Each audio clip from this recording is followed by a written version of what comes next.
BIC number 120. Eric is alive? Question mark. Brandon is alive and semi-upright? Question mark. There's a lot of question marks. And we're recording on St. Patrick's Day. So happy St. Patrick's Day to the fake Irish out there everywhere.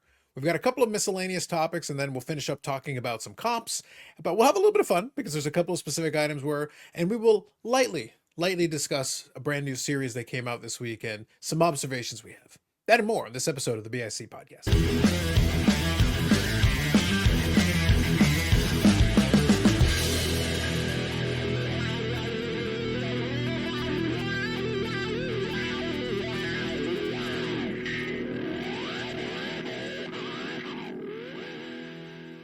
Under the watchful gaze of Brett Favre. One thing I don't miss about the whole St. Patrick's Day festivities, it was fun. I enjoyed hanging out during that. The green beer is trash, though. Yeah. We have the largest St. Patrick's Day celebration parade in the entire world. And every single year, the day after, you just look in the newspapers and on the TV and the police reports, and really, I always enjoyed St. Patrick's Day. Unfortunately, it's a sad day now, but that was my little brother's birthday. So he would have been 36 today. Well, happy birthday to him and your family anyway. Indeed. So this will drop on the Tuesday, but nonetheless, we wanted to acknowledge that off the top because we are recording on the Monday. Now, a couple of small things. I'll do a quick update on kind of my little consolidation project. Going well so far. I was able to post a couple more items on the eBays, so that's good. I'll include, I did have a request, and I'll include a link in the description to the eBay store, basically. I don't really have a store per se. I've got my account and everything, but I'll post it on there if you are curious. The majority of the stuff, though, is going to be wrestling stuff and, some of the not swell fella stuff, extras that I was able to pull to the side. If I see anything else that I think is worthwhile to put out there, I will. One of the big things that I did, other than post a couple of cards, was there were a couple that had been sitting there for a bit, didn't get too much activity or action. So I said, all right, I think it's time to get it moved on. I'm willing to just bite the bullet because if it sits for long enough and gathers dust, I would rather just get it out of here then. So I switched some of them to auction style. So I did that on Sunday. And immediately bumped the price down, obviously, switched it over to auction style, and then immediately they start getting a little activity. So 4 of them got bids all on Sunday right away. And then so they've got a little bit of activity. One of them already has 19 watchers. So all I had to do was adjust the price down, and suddenly turn it into auction. Oh, suddenly a little urgency, it motivated people to start moving in on it. And I got a couple of messages saying, hey, would you ship to wherever here? And I go, I'll think about it. So I'm glad we were able to initiate a little activity. Likely I'm going to lose a little bit of money on a couple of these. Generally speaking, I'm pretty good at either breaking even or making a little money on some of the cards I post there. But after something's been sitting there for too long, it gets stale. So I think it's at that point, I'm like, you know what? We'll cut bait on it. I've had it long enough, so I'm willing to move on it from it. And it obviously motivated some people to at least make some bids. So it's good. Good start. The thing that more people need to understand, dealers included, if you're trying to sell cards, you're trying to make back some money. And if it doesn't sell, you've lost everything that you spent on it. If you at least move it, you're earning back some of what you spent on it. So yeah, it's always a way to look at it. You obviously don't want it if you're trying to sell it. So, I think it's a fair point. But yeah, in this case, for me, it's more beneficial than anything else. So right now, as it stands, it's like another $125 already. So even just in those initial bids, I'm like, is it a big deal? Not necessarily, but at the same time, it's money I wouldn't have had otherwise for stuff sitting in the box, Eric. I'll take it. Stuff that's collecting dust right now, I may as well. I'll take it. Anything more we get from there between now and then, it'll be good. Think of all the people who made millions and millions of dollars on bowl cards during the pandemic. That was, that was a good move. That's all I know. A lot of people were investing heavy in the bowl. And, I think they're probably still sitting on some of them, just waiting, just continue watching that going up. I'll have to share my bowl picture that I had from the pandemic with you, Eric. I had quite the many bowls. Yep. Yeah. What's the time to move it? There really was. Oh, all I can say is The stuff that I had on hand, I never would have expected to make the money I made on it, and it was perfectly stupid lucky timing. Mm-hmm. Good for you. Because that's the ultimate hot potato. And Oh, whoever ended up with that hot potato when the music ended, I still they got remember the bubble basketball games. The playoff series or whatever that they were playing in the bubble. And I literally would wake up in the morning, check the scores, see what rookie had like 12 points and 5 rebounds, make a lot of all that I had of him, put it up, and boom, it would sell. It was like so easy. Way more than they are worth today, too. So, oh God, yeah. It was quite a moment in time. We Oh, will yeah, we will yes. regale the youths in the years to come where it's like, no, you don't understand. I bought it for 85 cents and sold it for $45. But how was that even? Trust me. oh, It yeah. was a moment. The You had to be there. I think the craziest thing that happened for me was when I bought that base set Charizard, and I knew nothing about Pokemon, but she pulled a rainbow Charizard out of one of the new sets, and I was like, in sports card thinking, well, the new stuff's probably not going to hold value like the old stuff, so I'm going to sell this one and buy an old one, and then I'll just keep it. And that was back when the mail was running slow, and it took like 15 days to get to me from New Jersey, and the damn thing tripled in transit from the postal service, and I was like, how in the hell did it just go to like I think I sold it for 1,500 or 1,700, and I was like, how in the hell did this thing triple in the mail? Like that's the dumbest thing ever. Hashtag invest. It's Yeah. strategery. Like I don't know what the No, problem is. that Strategery. was incidental dumb luck timing. Yeah. Listen, half the hobby's built on incidental dumb luck timing. That's basically what it's built on. So anyway, all right. So we'll talk about a couple of things. We'll bring back some COVID era stories later on. We've always got an opportunity to do that. So I want to go over the silly card of the week. So Eric wasn't here, so he was ineligible. So we had a 2-card race, one of the closest races yet. It was actually very impressive. I think you beat me So last time I looked. yes, narrowly. So it was a 53 to 47, 53 to 47 So probably like for one brother. vote, maybe. I think that's probably what it was. Well, it was Yeah. 32 votes in total. So probably like 17, 15, probably something like that. So that'd be my guess. So brother, y'all understood. Listen, after you let down the Shockmaster, it's the least you can do. So I'm glad you made the right decision. I appreciate you, and we'll move on. And I want to clarify because there was a comment about my karate card. If I misspoke, I'm pretty sure I said I thought at first it was an insert, but obviously in the 90s in that set there wouldn't have been.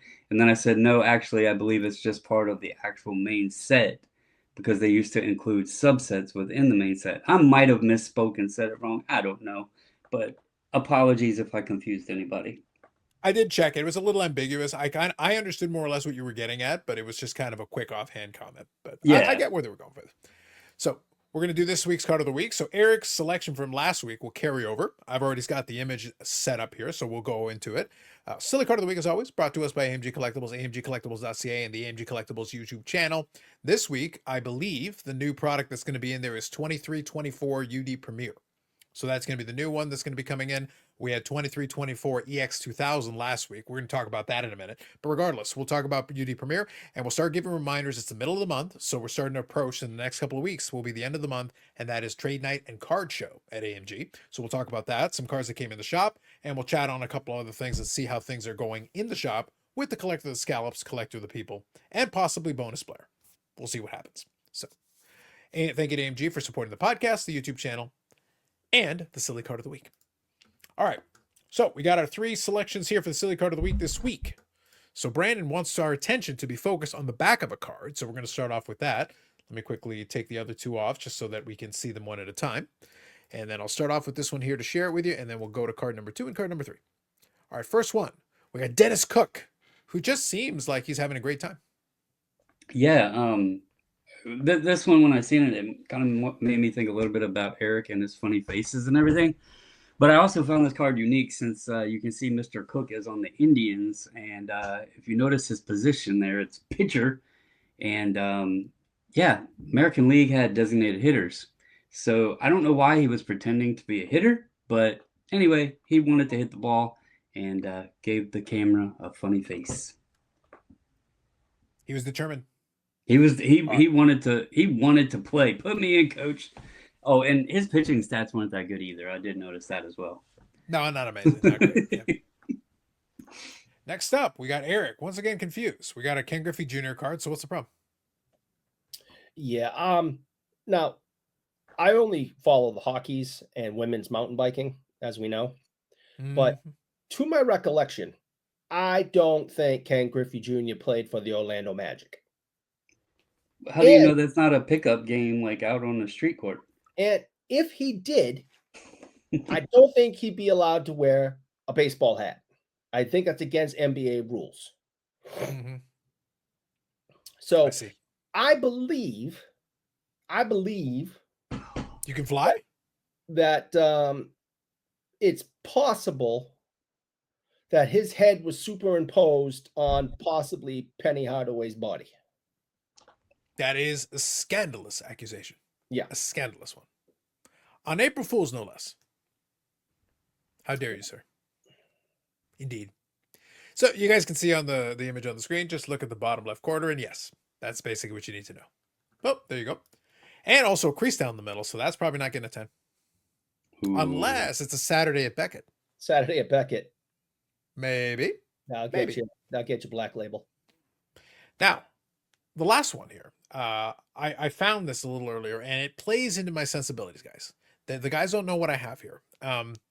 This came to my attention, and I feel it is the logical successor to one of the great cards of our time. It is the logical successor. So may I present to you the next stage in the sports card hobby? Mm-hmm. The Cheeto Jumpman. You see, my friends, not content with the Cheeto Zard, we are not done. This world is not over. Eric, it isn't over. It's over when I tell you it's over. Because we've got the Cheeto Jumpman. And you see, my friends, this is not just a rando picture that I found. No. Nay. This picture comes from our friends at Goldin Auctions, who have the flaming hot air Jordan Jumpman Cheeto that is already at $5,650, $6,893 with the buyer's premium of 22%, with 30 bids, 12 days, 1 hour, and 20 minutes remaining. And yes, description. Is this where we've gotten? Seriously? Brandon, I'm getting to that. Let me finish the description. Hold on.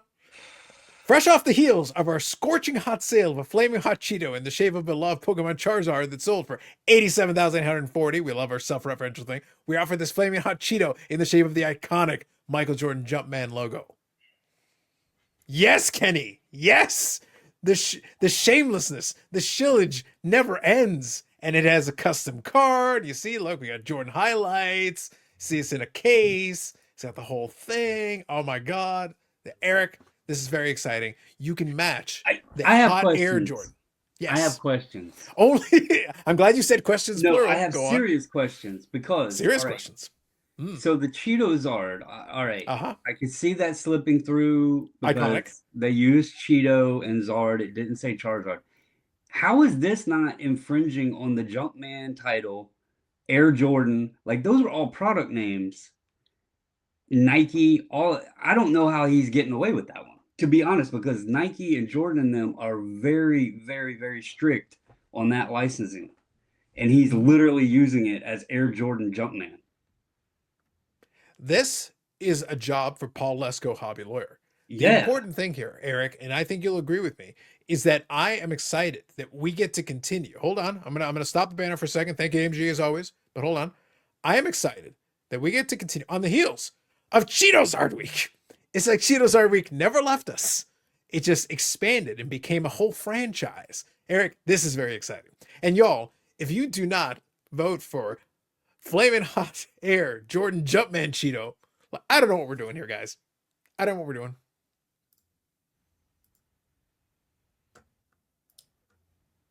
I'm glad they give the measurements, though. 3-inch. Eric, I'm very excited by this. You know what? I'm so excited by this. I'm going to be getting a second beer. But before I do, we're going to move on to the next topic. If you flip that Cheeto over the other way, would it be the Luca Prism little fallback shot? It could be anything you It want could it to be, be Brandon. that could Brandon, be it could be literally anything you want it to be. it In could be terms of lenticular. the You could have the Cheeto, Jumpman and the Luca. the Cheeto Zard, you could argue actually had the appropriate shape. This one's a stretch and a half, but I love the fact that Kenny is just leaning into it. He'll just take money on anything. It's like if you had a potato chip that sort of is a little this one looks like a thing. Yeah. Yeah. I mean, I guess, he got really sour that Fanatics was getting all of the big cards. He must have had to find another way to get something in his auctions. Well, listen, now Kenny is slowly building a niche as the #1 marketplace. I already said the Cheetos are set a world record price for a Flaming Hot Cheeto. But now we're trying to set a world record price in the Flaming Hot Cheeto sports genre. We did it in the non-sport TCG genre, but we're going for the sport genre. Eric, Kenny is getting the monopoly on the Cheeto market. My mother told me that if I don't have anything nice to say, that I should not say anything at all. You have literally never followed that advice. I Reference know. Friday nights. See rule number 1 and 2. Mhm. I don't know what to tell you. I mean, it's just utterly ridiculous. And people have too much money and time. And, I don't know. Maybe communism is a thing we should look into, because capitalism is giving people too much money and time. So I think I'm going to become a socialist communist or something. And I don't know. Something's got to change. I think it's great that you finally you're finally willing to become what you already were. But anyway, the point is that I enjoy the fact that we can continue Cheetos art and spirit. So first of all, I enjoy that. And then secondly, if that wasn't exciting enough, I appreciate that Kenny is just leaning into the fact that he has absolutely no dignity whatsoever. I love that. I love that for him. And I hope that's featured Not a in the secret. future Golden Touch. Not, I not, feel a- like what's that? not a secret. No, but I'm saying I feel that I enjoy that he's leaning Yeah. into it, like even Yeah, more, good like for him. more. Good for him. Yeah, I feel like that should be on the next season of Golden Touch. Like I don't know, whatever. Like Cheetos, if Cheetos is not on there, I don't even want to even discuss the possibility of another season, unless Cheetos art is featured as a centerpiece of the whole thing. So I once again say that this is like the apex of the hobby. Honestly, we are in the greatest time. This is it right now. We are it. As we Yeah. speak. Yeah. Yep. Yeah. Sure. Yeah. No, this is great. Look, and if that wasn't exciting enough, even as I speak the good word of the Cheetos art, I just got an offer on one of my eBay lots. Man, it's all coming up. All up arrows. All coming up, Carlos. Oh my God. This is very exciting for me. This is really a very exciting time for me. I'm appreciating it. So there will be a community post on the channel where you can vote. Again, the only true democracy in this world. Remember to vote. Get your vote out there. If you got comments or thoughts on it, feel free to let us know. As we continue down, maybe there just needs to be a Cheeto market report. Someone out there, Neil, Dustin, someone, y'all, market data on the Cheetos. This is our time. This is it right here. Whew. Neo Cards and Cheetos. Think about it. Sports card I Cheeto don't know Dad. how we got here. I don't want to be here. I'm enjoying so much. Moving on. Anyway, so we got that. And if that wasn't exciting enough, I got one more thing here that I want to share with you that once again plays into the sensibilities of some of us. Eric did see this, but I actually wanted to get the original person who shared it on Instagram. So I briefly wanted to chat on this. Like I said, it's going to be a couple of small topics, and then we got a little main topic here at the end. So I want to make sure we touch on this. So Eric, I want to share this one with us here, and I want to get some thoughts on this one. So right here, our good friends at Beckett, once again, successfully, another great encapsulation. I feel it's been done well. Now, Eric, there's two angles to this, and I'm going to get my beer refill because now on this St. Patrick's Day, no less, I'm very excited about this. Mazel tov, cheers to everyone. I'm very excited by this. So we got a Michael Jordan rookie card here, and I think this is going to be a very difficult conflict for you. As an alleged owner of Beckett and person who runs it, and on Fridays even more so, we'll discuss that even more. Number one, we could say they did this incorrectly, but on the other hand, there are people out there who put cards into one touches like this. So I feel like you should defend this because it looks to me like Beckett is saying, oh, we don't want you to get distracted by the label, so you can put the label down, and that way you can look at the top of the card without being distracted by the label. That's what I think is happening here, Eric. So, I want to get some thoughts on that. I wouldn't even mind so much if a company came out and decided to do that and flip the label out, put the label at the bottom. I wouldn't even care. I'd be like, all right, fine. But let's just face it, this freaking company is a complete dumpster fire. I'm saying it for years. This is not news. They continually do stuff like this on a regular basis, embarrass their company, continue to destroy the Beckett name, which once actually held prestige in this hobby. They infuriate their customers. There's absolutely positively no excuse for this. There's obviously no checks and balances, no quality control, and maybe this was done after the Christmas party at Beckett a couple of months ago. Maybe it was done last St. Patrick's Day, New Year's. I don't know. All right. You ever see that movie Office Christmas Party when it was just complete debauchery going on? Maybe that's what was going on. But how does this get by everybody? Like the shipping department when they're packaging it. How did they not notice that the encapsulator put the card in upside down? And if they did notice it and they went, yeah, not my problem. I'm only here to package and ship. It's just, when will this company finally just please go away? Brandon, I have two thoughts here. Two real quick thoughts that I want to interject here. And first of all, there are people out there who still advocate and try to make pitches for the idea of Beckett coming back and, rising again. And I'm sitting there like, why? So first of all, just to be clear, but secondly, I posted it in the form of a question.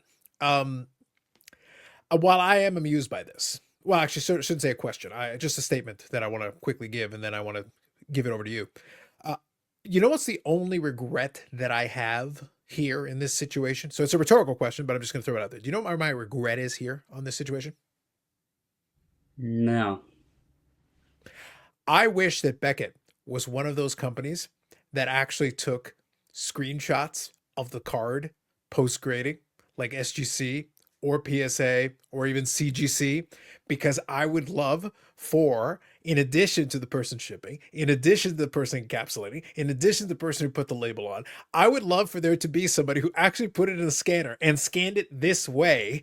And then we have a digital copy of this card in this condition, which was then sent to the next department, into a shipping box and shipped out. Yeah. That's the only thing missing here, Eric. I got all the other components, but I needed that one more thing it would have been just greatness to have Beckett actually have a digital record of its own idiocy on its own server. Yeah. They're just so ridiculous. And I mean, if this was a one-time thing, it'd be funny and you'd say, hey, people make mistakes. This is just the latest in a decade-long shit show. It's just ridiculous, Now here's a legitimate question. Let me ask you a legitimate question. I don't know when that this was done. I can't tell by looking at it. Was that done 5 years ago? Was that done last week? I mean, I have no idea. I can try punching in the serial number just to see. I'll give it a shot. It's just that summarizes their company. You have this iconic card worth thousands of dollars, and it's upside down in your product.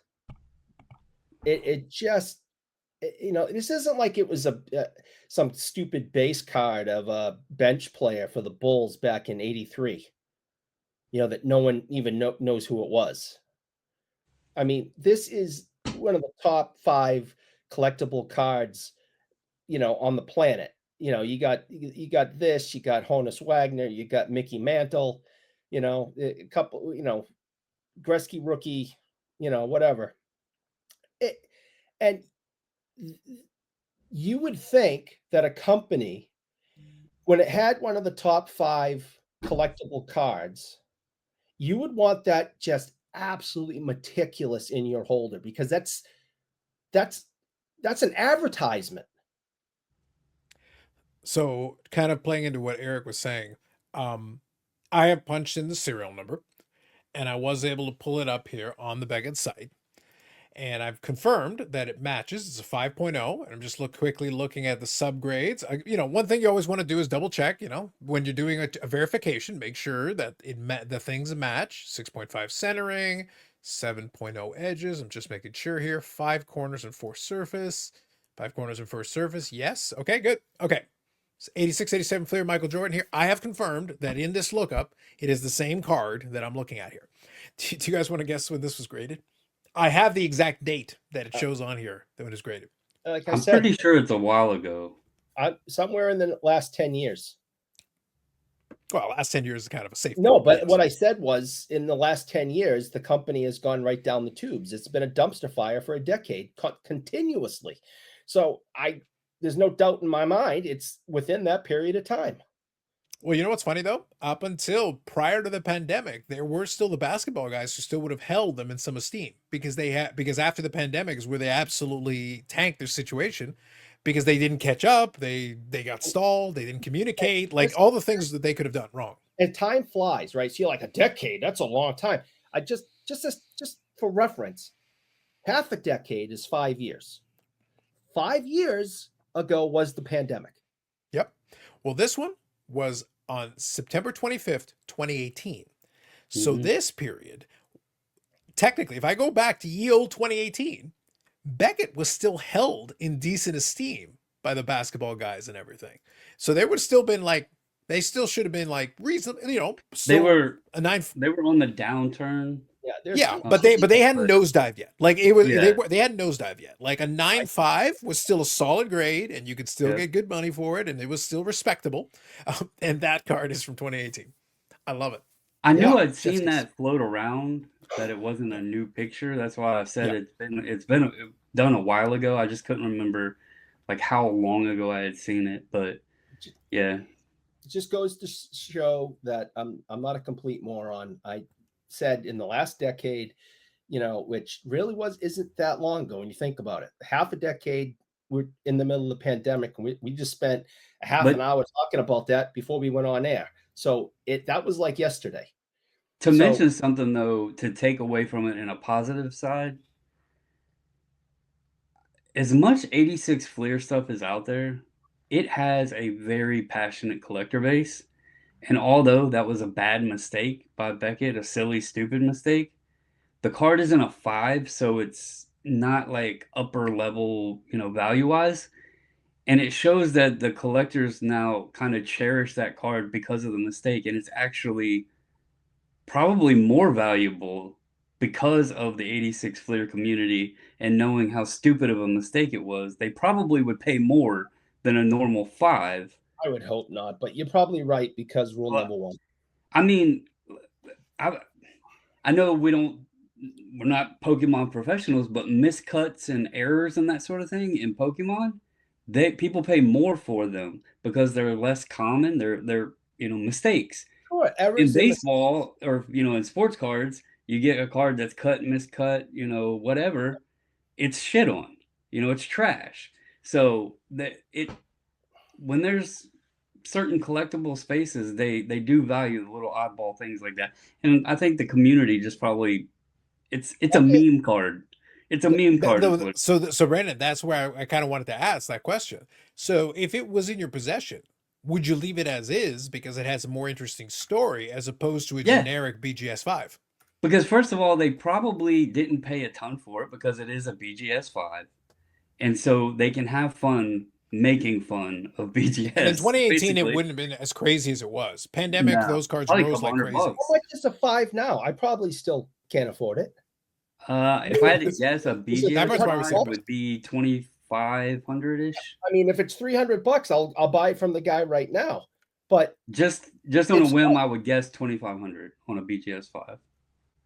so Beckett should be doing everything they can this week to reach out to whoever owns this and says, we will fix this for free. The We'll pay person don't for want it shipping. fixed. We will It's pay. it's also been, it's 2018. It's been 7 years. I think that ship has sailed. But bad PR. Do you is know bad. a reason why I mentioned this though? The guy purposely was holding an SGC 10. He had a Yeah. gem mint copy and then the upside down one. That's why I said that, like that collectors. it's There's 86 Fleer group that is like passionate about anything 86 Fleer. They pay top dollar for some of the gem mint common like average below average guys because the cards were so tough to gem and there's so many set collectors of that set and everything else. So it would not shock me at all if that card was to be put up if it would sell for more than a regular BGS 5. It wouldn't shock me either. Yeah, I nothing shocks me anymore. We're talking about effing Cheetos. But Yeah. if I'm Beckett, I'm reaching out and saying I will pay for shipping both ways. We will regrade it. We guarantee you we will not send it back to you less than a 5, but we will regrade it and possibly it may get upgraded. And then you make sure right, that would look even worse for Beckett. No, Listen, Eric, you say- Balderdash. Balderdash. If I'm Beckett, I'm saying we have enhanced the value of this. As a matter of fact, sir, we're upcharging you. I demand more money from you yeah, because now they we've made should this more make- valuable. Beckett would. They should make that a Beckett would. checkbox Send them on a their bill. little paper form. Exactly. Becket's gonna find out who Encapsulate owns it upside and down. send them a bill. So I was going to say, just since we mentioned it, so I went into Terapeak, which will come up at the very end. We're going to come back around to that. I'm just saying. But in Terapeak, I pulled it up here. So a BGS 5. Specifically, I focused on BGS 5. We wanted to say apples to apples here. Sold at the end of February for $2,883 in an auction. Okay, so That was almost 31 cool. bids, just shy of $2,900. Yeah. And then with a little bit of shipping, but yeah, so pretty solid, almost $3,000. It's pretty hefty. yeah. I just I'm just focused on this dumpster fire of a company, and if I was them, and this is making the rounds on the interwebs, I'm trying to fix it and make it right. Now, the guy might not want it. He may like the fact that it's a unique piece, and that's I'm all. pretty confident. I'm pretty confident the buyer of that, given that he had the two cards, as Brandon said, I bet you he bought it that way, exactly knowing what he bought. And that Like he's not the. I bet you he's not the submitter. Or he's holding up a good card grading company versus a dumpster fire and saying, "See the difference?" Yeah, but like I said, I would wager he wasn't the original submitter. Like it's been 7 years. I bet that card has changed hands a couple of times, and each time the person who buys it just chuckles to themselves, like, "Yeah, I'll take it." You kept your baseball cards that were all mislabeled and effed up from them because you thought it was hysterical. Yeah, and I did, but then eventually I did sell them. Now I generally, if I wanted to, if they were any good, I did reholster them in a PSA, like the Sandy Koufax rookie. That's a card that is worthwhile to put in a holder that will sell, that is labeled correctly, that will sell better. And I did, and it sold with no problem. So that happened. And on the Manals, they're Manals. It probably behooves me to reholder them, and I did. So I reholder those, and then they went into a proper thing, and the ones that I wanted to sell sold very easily because they were put into a proper holder. But I did hang on to them as a curiosity whenever we would discuss the story. Our good friends at BGS have been but that's what I said, going back to kind of what we were talking about. Those ones I had holdered from BGS and BVG, I should say, going back well prior to the pandemic. So it wasn't like the pandemic was the first time they started having issues. They were having problems long before that, before volume. Yeah, and that might even be more than a decade. But I'm telling you, it's more than just the last 5 years, guys. It's the last 10 that this company has just set itself on fire and keeps throwing gas on it. Scandalous. Simply scandalous. But yes, thought I would throw that one in there just because I thought it'd be fun. So let me go through here. Already talked about the update that I had. One other thing I mentioned, I appreciate the feedback and commentary that everybody gave. So I'm going to touch on a couple of feedback pieces that we received here. One of them was, as I mentioned, I did get some good feedback on the collectibles hub, which we talked about a little bit on the Friday already. So thank you to everybody who participated in that. So that was great.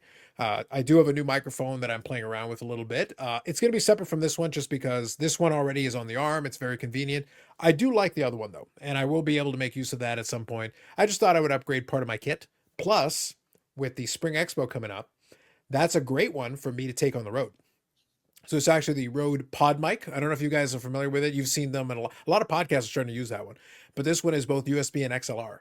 So if you're familiar with that, it's nice to have the versatility to be able to swap back and forth between the two. It's not a cheap microphone, but it's not super crazy expensive. But I like the fact that I have that option to be able to do that. And that's one that I can take on the road, throw it into the bag and be able to take with me. So, and then this one can stay here as it's already set up and with the arm and everything. So just over the years, slowly trying to upgrade some of the equipment and stuff, just adding little things here and there. But it's something that I enjoy. Other thing, on the Friday live stream, Eric did join us. He was very participant. Like there was a lot of very carefully thought through words that he shared with us. Piccolina gave us a comment here. I hope Eric feels better. He looks like he's eating some mayonnaise. He still showed up. What a trooper. That's very nice. That was very nice. That's support, Eric. That's some nice support. Yeah, I wasn't feeling well Friday. I could hardly tell. But I thought you were making some astute observations. I did manage to tell Name what I thought of him and his comments. I thought I did that well. I was able to predict through sign language the next team I believe Aaron Rodgers would play for. I think I participated wonderfully. Mm-hmm. I see. Well, it was an attempt. We did appreciate it nonetheless. It worked out. And on your birthday, no less. So happy belated birthday. Yeah. Oh, thank you. Yeah. There was no party. On no ice cream cake for you? I didn't want to eat. I didn't want to be bothered. No, I was in you got older? Yeah, I am now 51. Oh. Yeah. Wild. Yeah. Wild. And I am planning a 51-mile bike ride. I'm in the planning phases of doing a 51-mile bike ride. So I'm trying to get some people to do it with me. Have you considered that you could shortcut I'll be there in this? Spirit. Yeah, Okay. I was going to say. No, that's fair.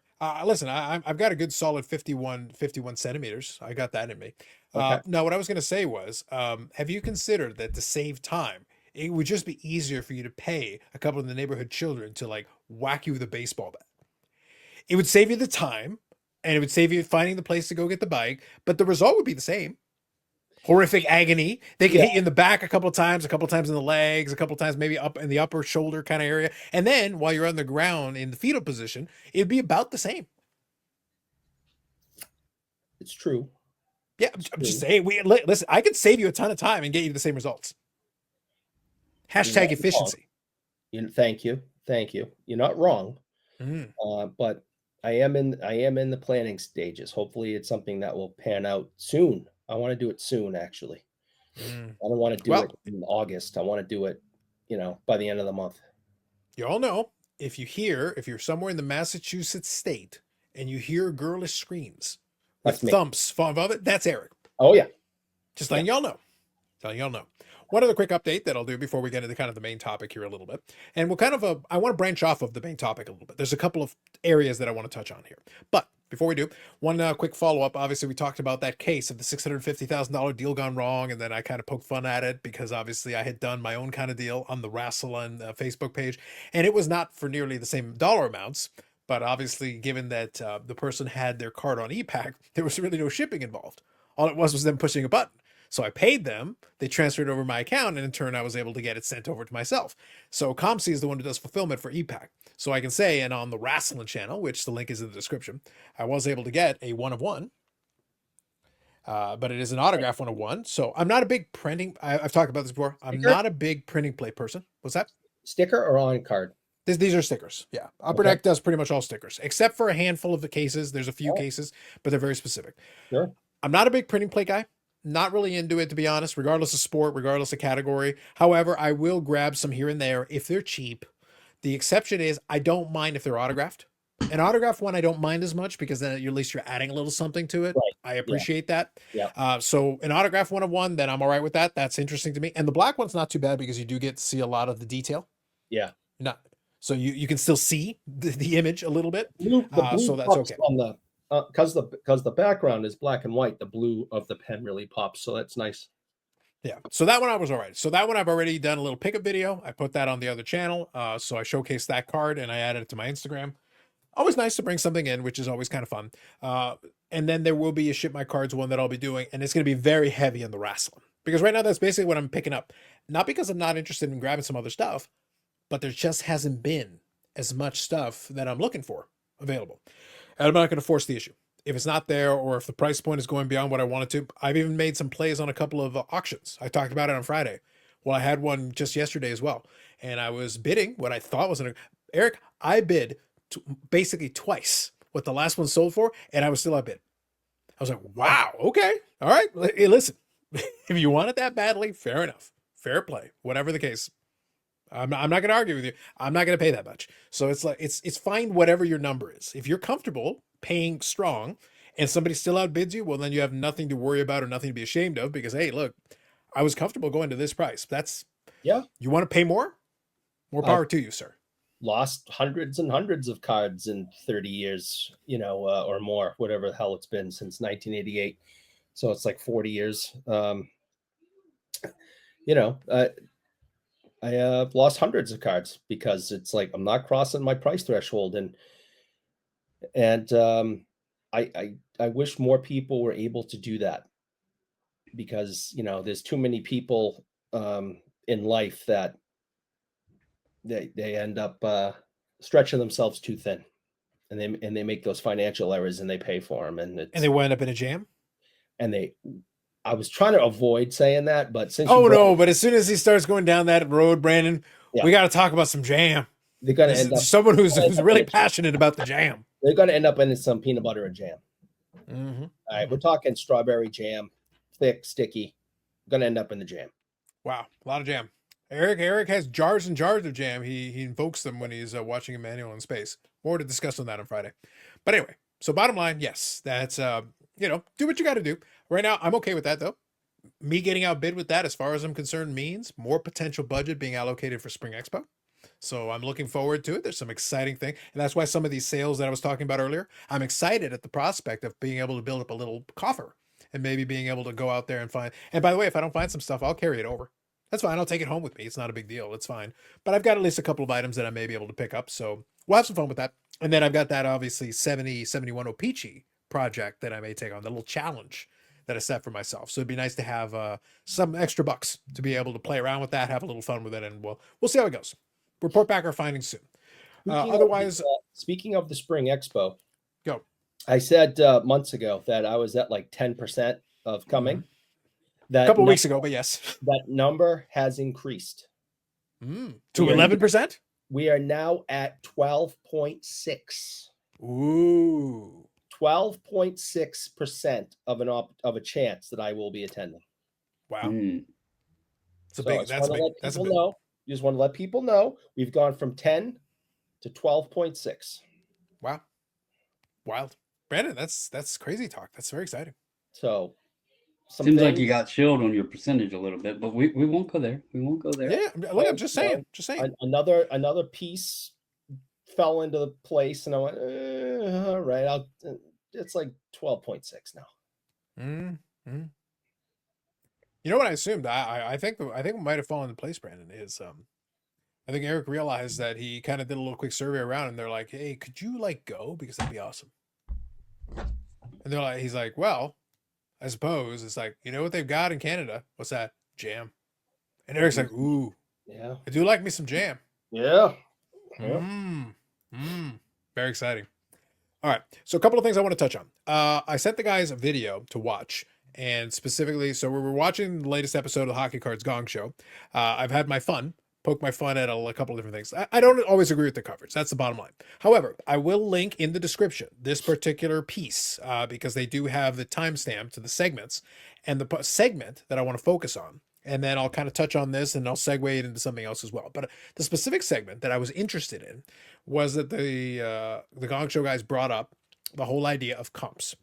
And it is, their assertion, their kind of thesis question was, why don't more people get upset? Why don't more people talk about, comps, the whole comp system being a little bit wonky? And so I'll give you a quick explanation why.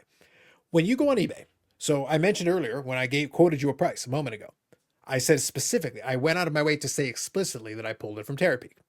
Why did I do that? Because the way it works on eBay is if you do a search for completed auctions, you will get a list of completed auctions. But what happens oftentimes is you will get a price, and that includes items that have not been paid for. It also includes items that have like buy now best offer. So you don't get all the information. You don't get all the details. You see that it's completed, and like in green, it'll show a price, but that might not be the real price. Say an item is $100 or best offer, it sells, and let's say it gets paid for, so no issue there. It'll show $100, but it won't show that the best offer was $65. So the person made an offer $65, the seller accepted it, and then it was a completed sale. But you're not getting the data. You're not getting the information that it was an offer and that it was lower than the 100. You're seeing the 100 in green, but you're not seeing the 65. That's important because when you're trying to figure out, you're at a card show or this other scenario, and you're trying to figure out, okay, what's the going rate on this? Some cases it matters more than others, but, generally speaking, you want a little information. You want to know, like, okay, how much should I be offering for this? What did the last one go for? Where should I be on this? And then you see that $100, that might make you think that you should be offering more aggressively. Well, if you're a dealer, that's fantastic. But if you're a buyer, not so great. So Terapeak takes that away because eBay themselves will allow you, if you go inside of the application, you can get it on desktop and on mobile now. It takes a couple extra steps. You got to do a couple extra clicks. But if you go in there and do a search and you're pulling up from the Terapeak information, it will show you the 65. So it does two things for you. Number one, it gives you the real number. But number two, if it's in the Terapeak database, in that list, it means it was also paid for. Extremely important. It doesn't just mean that you got a number. It also means like it was actually paid for, and eBay is giving you this information. Great example. This past Friday, we were talking about a Jamie Benn Gold Prism card, and I thought the price was too aggressive. I was very surprised at the total it came out to. It hadn't shown up, but I did a search earlier today. I went on Terapeak, Eric. I checked eBay.com, couldn't find it. And then I remembered Slab Sharks was selling it. They do a lot of their stuff by eBay.ca. So I switched the little drop-down box to go all sites, which includes eBay.ca. So I did that. And then I was able to find the sale completed with the price. So that means even though I was surprised, it seemed aggressive to me, someone paid for it. All right, fair enough. Hey, fair enough then. Brandon, I accept this result. I've seen it in Terapeak. Fair enough. Somebody paid that aggressively, and it's making me think that I should be listing mine with a buy it now best offer. I'm just saying. I'm now thinking some thoughts, Eric. I've got some thoughts. I'm like, yeah. If you all want to pay anywhere near that, I'd be into it. I'm just saying I paid a lot less for mine. So, regardless, though, it gave me that additional information. So that's kind of the background. But what they were talking about, and this will be the last thing I'll say, and then I'll hand it over to you guys, is that they were saying like, why does nobody talk about this? Or why haven't people said it, screaming from the heavens? And my answer is, we have talked about it numerous times in different places. You might not have seen it, which is fine. That's okay. Not everybody sees everything, which is perfectly fine. But at the same time, it's always like the first recourse. Like, why does nobody talk about it? Just because nobody around you is talking about it doesn't mean that nobody talks about it. But after a while, it gets old. Like, how many times do we have to repeat the same things? We'll bring it up where it's appropriate here and there, but I'm not sitting there. I'm not doing a weekly segment, Eric, going, hey, let me find real prices on Terapeak because the other one's not the real one. Right. And here are the steps. I'm not doing a public service announcement weekly, but I don't blame people for not knowing. But at the same time, some people do know. And Brandon, let me be honest, they're just too lazy to do it. That's completely what it boils down to. And I have a couple takes on this. I listened to the clip and everything. I've discussed this. But and link in the description, by the way, guys, link in the description for you so you can listen to it on your own. And I just wanted to give you some thoughts from us. But link in the We've description. had Listen to it. conversations, It's there. but my first question is, so grading became a thing mostly Mhm. to help arbitrate whether a card was authentic, and then condition to so dealer and buyer could be on a level playing field by a third party's opinion to navigate where to come to on a deal, right? Sure. Are we in the place today where that's out the window? We got that clear, but now nobody can figure out where the hell to find the prices that they want to sell or buy at? Because Terapeak, as you said, as we've discussed, I resell on eBay full time, all categories you can think of, and every single thing that when I'm pricing it, I am researching it on Terapeak. It tells Mhm. me what people will pay. It shows me shipping prices. There's also another little neat feature when you go into Terapeak, you can click on active and it shows you everything that is active and you can see what things are currently priced at. It is a massive tool. But we have Card Ladder. We have Sports Card Investor Market Movers thing. We have 130 point. We have God knows what else out there. A Card Hedge. There, what is it? Ludex. All the AI scan, the photo scan tools. Given there's so many pricing tools out there, but yet people don't know how to come up with a damn price. When it's simple, as you said, if you go to Terapeak, it is confirmed data of a sale. It's free in the palm of your hand on the app of your phone. It's actually very simple to get to. I know you mentioned it was a couple more steps. You go to selling, you go down to the bottom, you click research, you type in what the hell you're looking for, and voila. Set it for 3 years if you want. You can see the last 3 years of prices. It's And not that's that important, hard. though. By the way, that's important because I like that it also gives you a long, Yep. 3 years is a pretty good runway. If something doesn't sell all the time, it's nice to You be able can to look sort back it a little bit. high to low. Yeah. You can see like, yeah, it is an amazing tool and it's free. Like there is zero excuses. So the argument of, these fake comps, they're not fake if you're looking at the right data. It's an irrelevant price point is what it is. It's not a fake comp. It's fake comp to people that don't want to take the time to look at the relevant data. Now, I'm going to go a step further on this. If you're at a show and there's a card there that you want, what do you want to pay for it? I don't give a shit what Tom, Dick, and Harry paid the last 3 times it sold. What do you want to pay for it? If the dealer is at a price that you want the card, buy the damn thing. If not, walk away if he won't negotiate with you. Like, we have to also step somewhat away from this is the last sold. Great, that person got it at that price. You might have to pay a couple bucks more. Maybe you find it a couple bucks cheaper because the dealer wants to get rid of it. But so many people are hell bent on these comps. And the funny thing is if you're a flipper, you have to bake in a pretty substantial percentage off of the last comp to make any damn money when you sell it because of all the fees and everything else involved. So, I mean, come on. How many people are selling you shit at 50%? So I just think that we need to navigate a bit more on our own wallet and how I bought a card off of Wes earlier this year. I paid him $50 for it. And then I laughed because I actually went and was just curious what they had sold for before and seen that one had just recently sold for like $12 or something like that.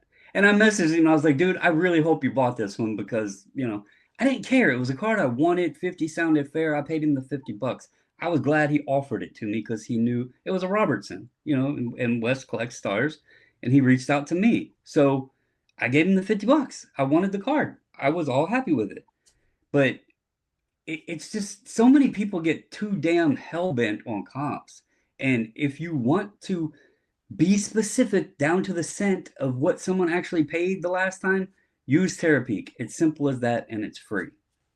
That's all I got to say. Yeah. I may have to do the old I may have to do a little mini video, Eric, where I do the walkthrough of how to get into Terapeak again. Because It's I kind of did simple. it already. I And might have to do it again. so I have some notes. You have some notes. And the last thing on my notes is Terapeak is not easy to find on eBay. Why is that? You mean this right here, this little research button isn't easy to find? If you go, Eric, it's like, Brandon, may I remind you, rule number 1 exists for a reason. okay, Jesus. if you go either through your phone or on through your computer, why isn't there a header up top that you can just click on? You have to go through these other things. It's called Terapeak. Why isn't the word Terapeak highlighted up top that you can click on and go to it and type in what you're looking for? Because it's called research. You are researching. But let me hold data. on, Brandon, hold on. Let me make a point though that kind of plays into what Eric is saying, where it is valid. Again, let's remember, used to be named Terapeak. It used to be named Terapeak. But let's be clear about this.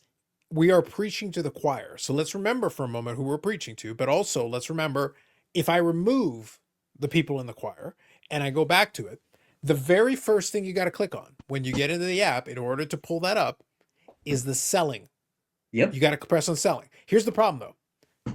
If you are a person who is not a regular seller on eBay, and you initially, the research part makes sense. Once we're into it and I say research, that makes sense. But if you're not a person who ever sells on eBay, why would your first step, and we're talking about a user experience thing. I don't sell any cards on eBay. I'm relatively new. I want to look up a comp. Why would I think selling is the first thing I click on? Because it is a pricing research tool. I understand, but it's not. When I'm a user, remember, this is user experience. User's dumb. Start with the user being dumb. No, the user sees selling, they think that, oh, I'm not trying to sell anything. Hear me out for a second.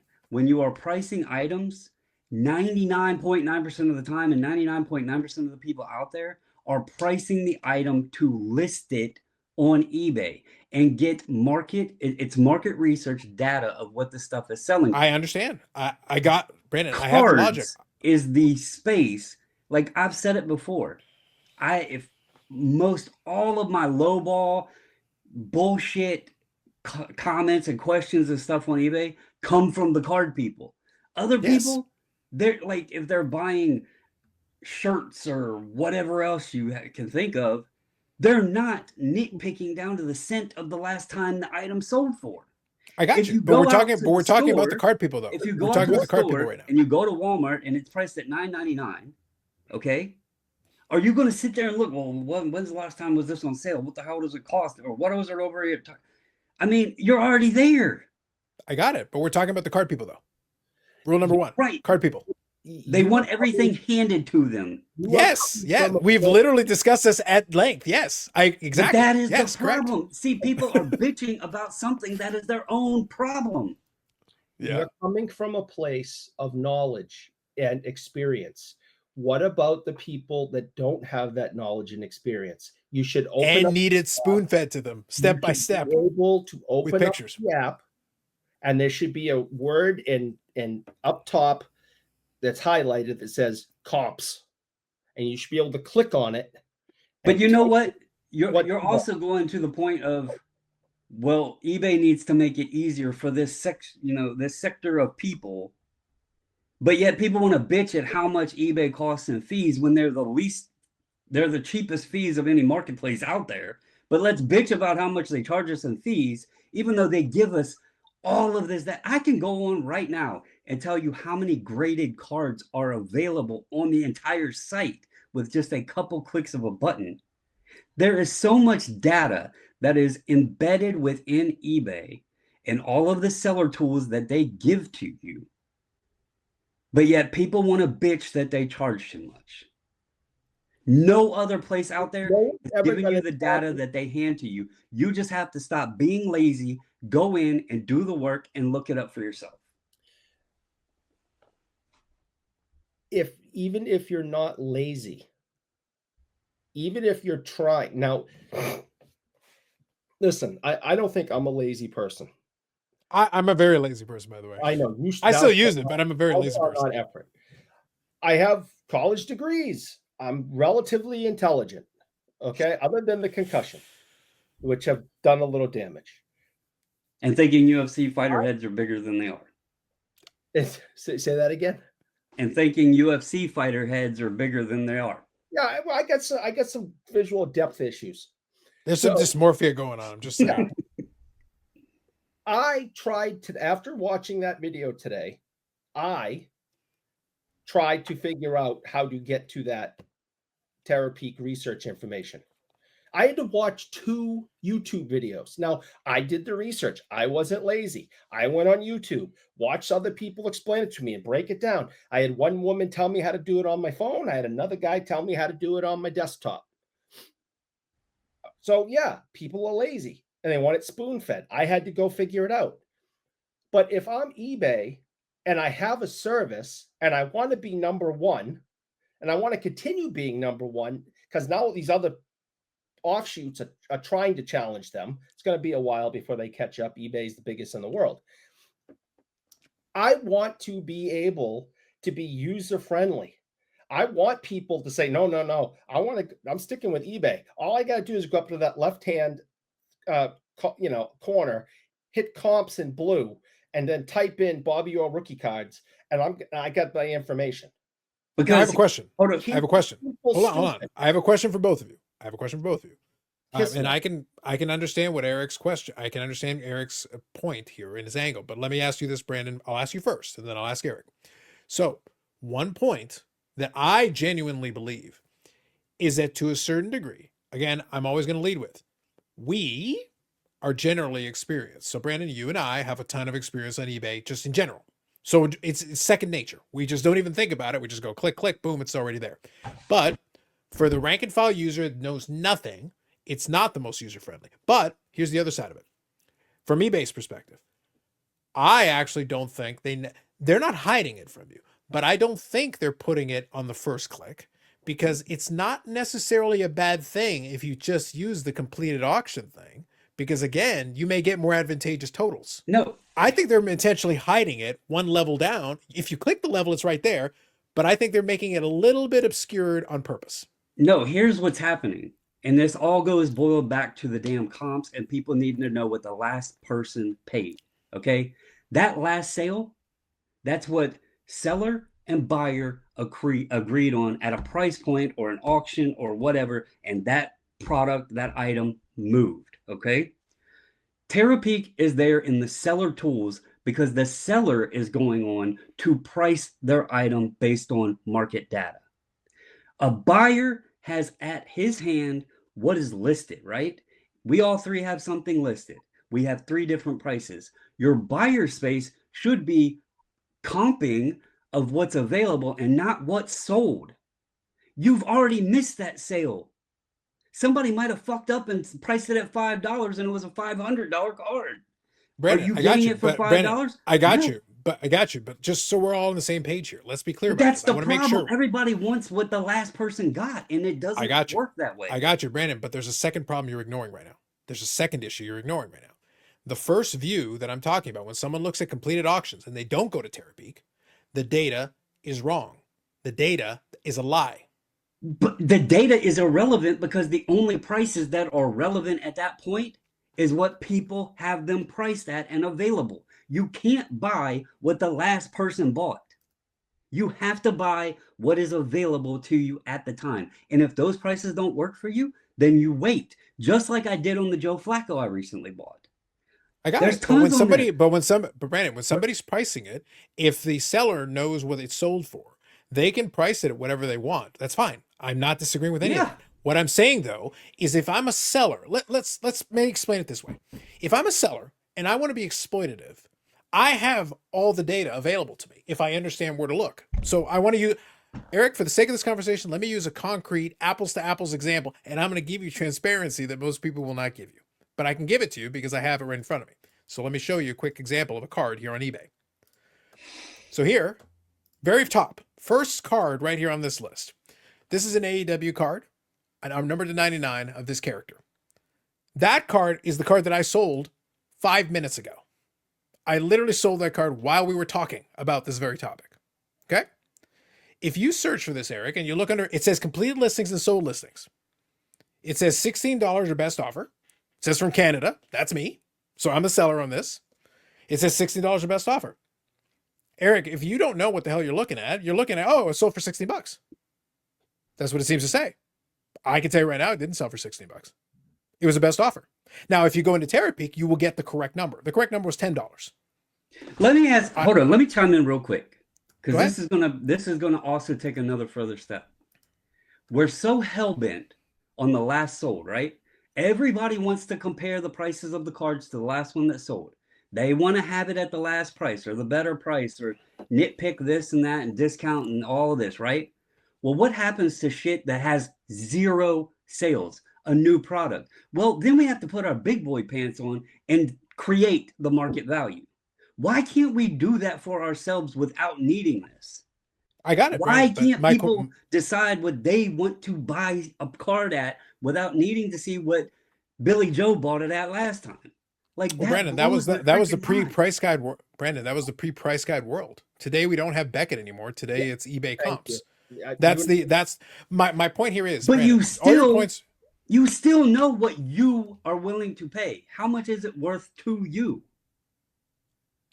I got you. But my question still is, from the eBay perspective, what's the legitimate argument on eBay's side for putting this information behind a second level?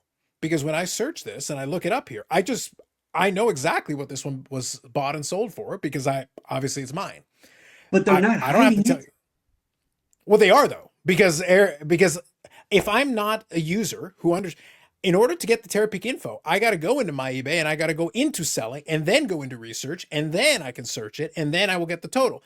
But if I'm new, and it takes how long? It takes how long? It's not about. It doesn't matter if it takes half a second. It does matter, because we're bitching over irrelevant. It's an irrelevant Brandon, argument. it does matter, because the user that doesn't know it's in selling, it isn't there. For them, they're like, oh, I typed in the thing, I found it, it says sold and completed, here it is. It's $16. That's not true, but that's what they think it is. Why would eBay not show it? Because I think it's just people being lazy as shit, because the data is there. It's free. But Brandon, why wouldn't it say $10 then? It's free. Brandon, it's right. It's not about the paying or not paying. Why didn't that $16 say $10 then? eBay could have just put it right on the front page. It's never have, though. I understand. Even before Terapeak was like a thing that people were using, even before market movers, all of that, it never has. It never has. But eBay has the data. So what's the rationale for not putting it there now? You could do it. Okay. Why not? I'm done.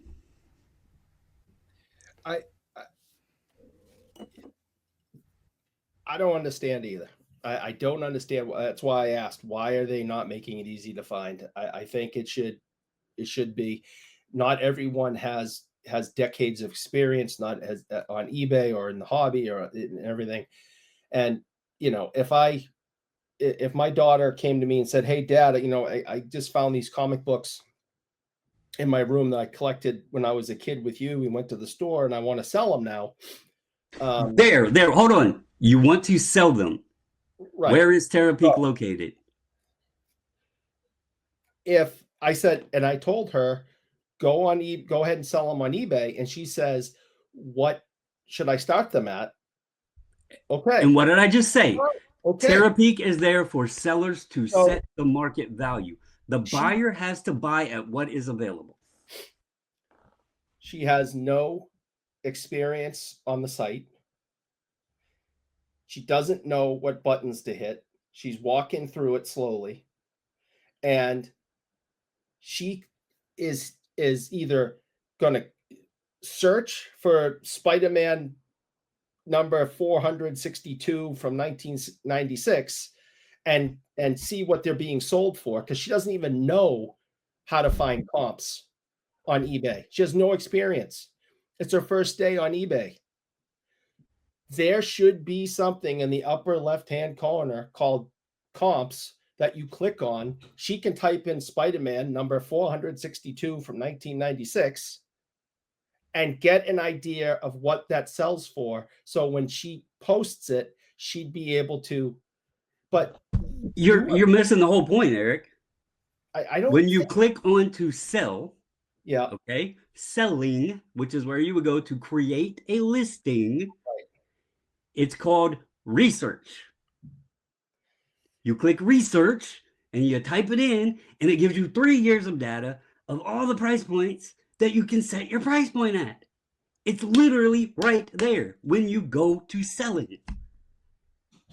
I still think you're coming from someone who's just coming from all this experience and knowledge. Yeah. Where if I put you on a different website on a topic you knew nothing about, you'd be looking for the easy button. But if you can't navigate to research in the tab that you're supposed to be in, then how in the hell did you find selling? Because you it's are literally right there on both desktop and the app. It is literally right there. What you're there to do, you're there to sell. So Yeah. I mean, If so And I'll it say says this. research. I'll What say are one you thing doing? here. You're researching. I I'll don't say know how one to thing get here. any clearer. Yep. But I'll say here's the one thing here. problem: is it's flip flopped because the people that are bitching about comps are the buyers. They're the ones that I'm saying are lazy because the Mhm. data is there. And if you want to penny pinch and get it at what the last guy bought at, and negotiate with a dealer, and you're worried about fake comps as it was claimed, go to Terapeak and it has all the real data.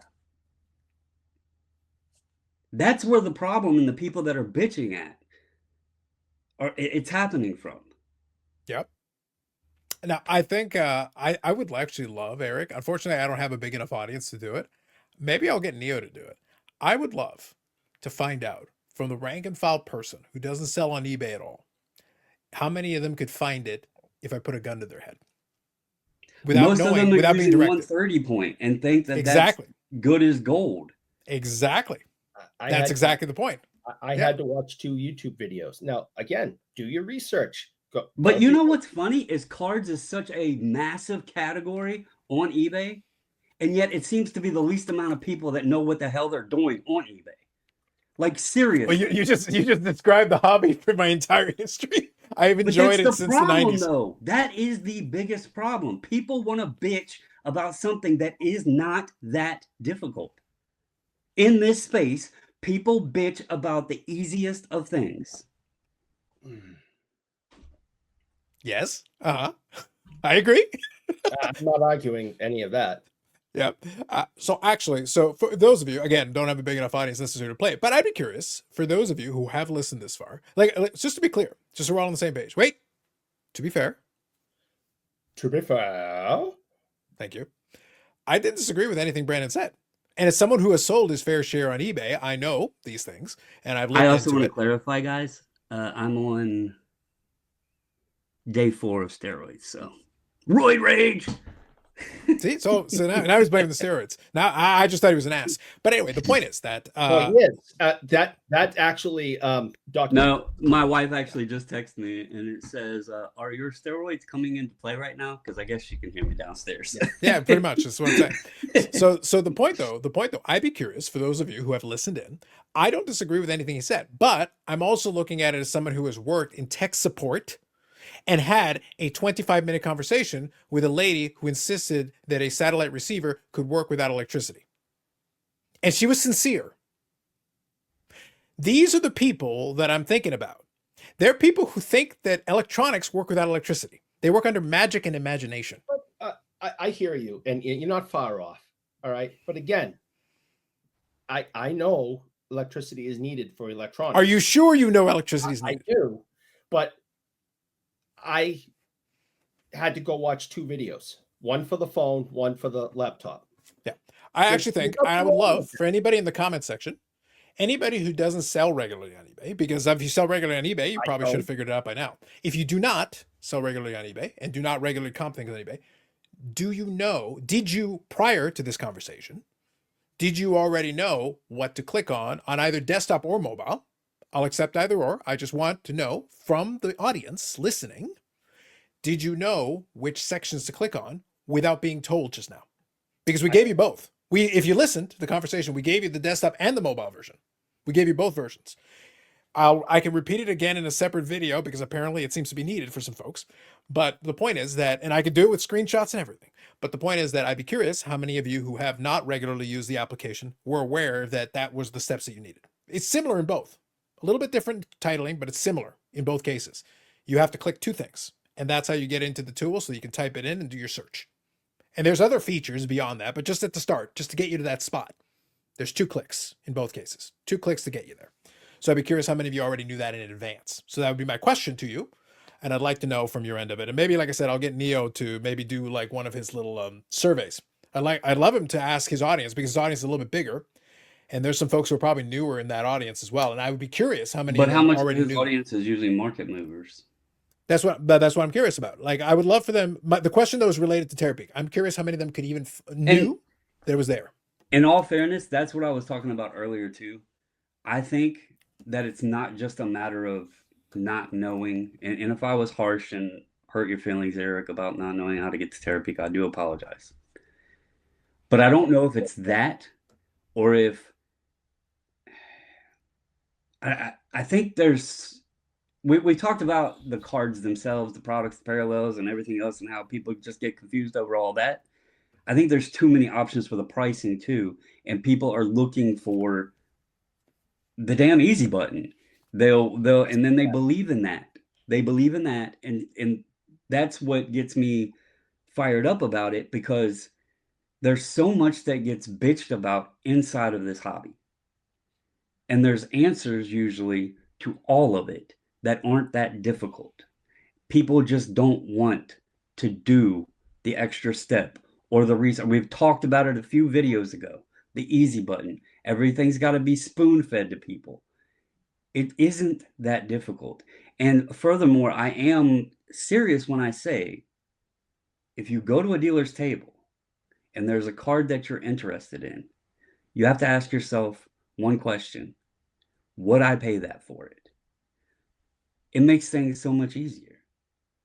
Sure, you might pay 10, 20 bucks more than the last guy got it for on eBay, but you were okay at the price you paid for it at that table. So. And my question is, comps seem to be more of an issue with newer stuff, because I've been doing this for so long. I have my niche. I see the same cards in different conditions. I don't look up comps. I've never stood in front of. No, you look for the card you want at the price you want. Right, because I know what it's worth. Number one, I know what it's worth. And 2, I know what it's worth to me. Mm-hmm.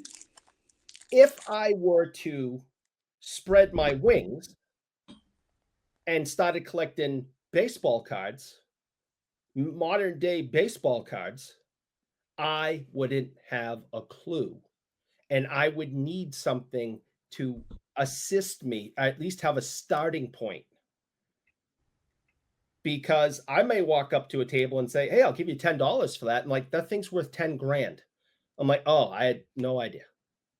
I just like the way it looked. And to me, it's worth 10 bucks.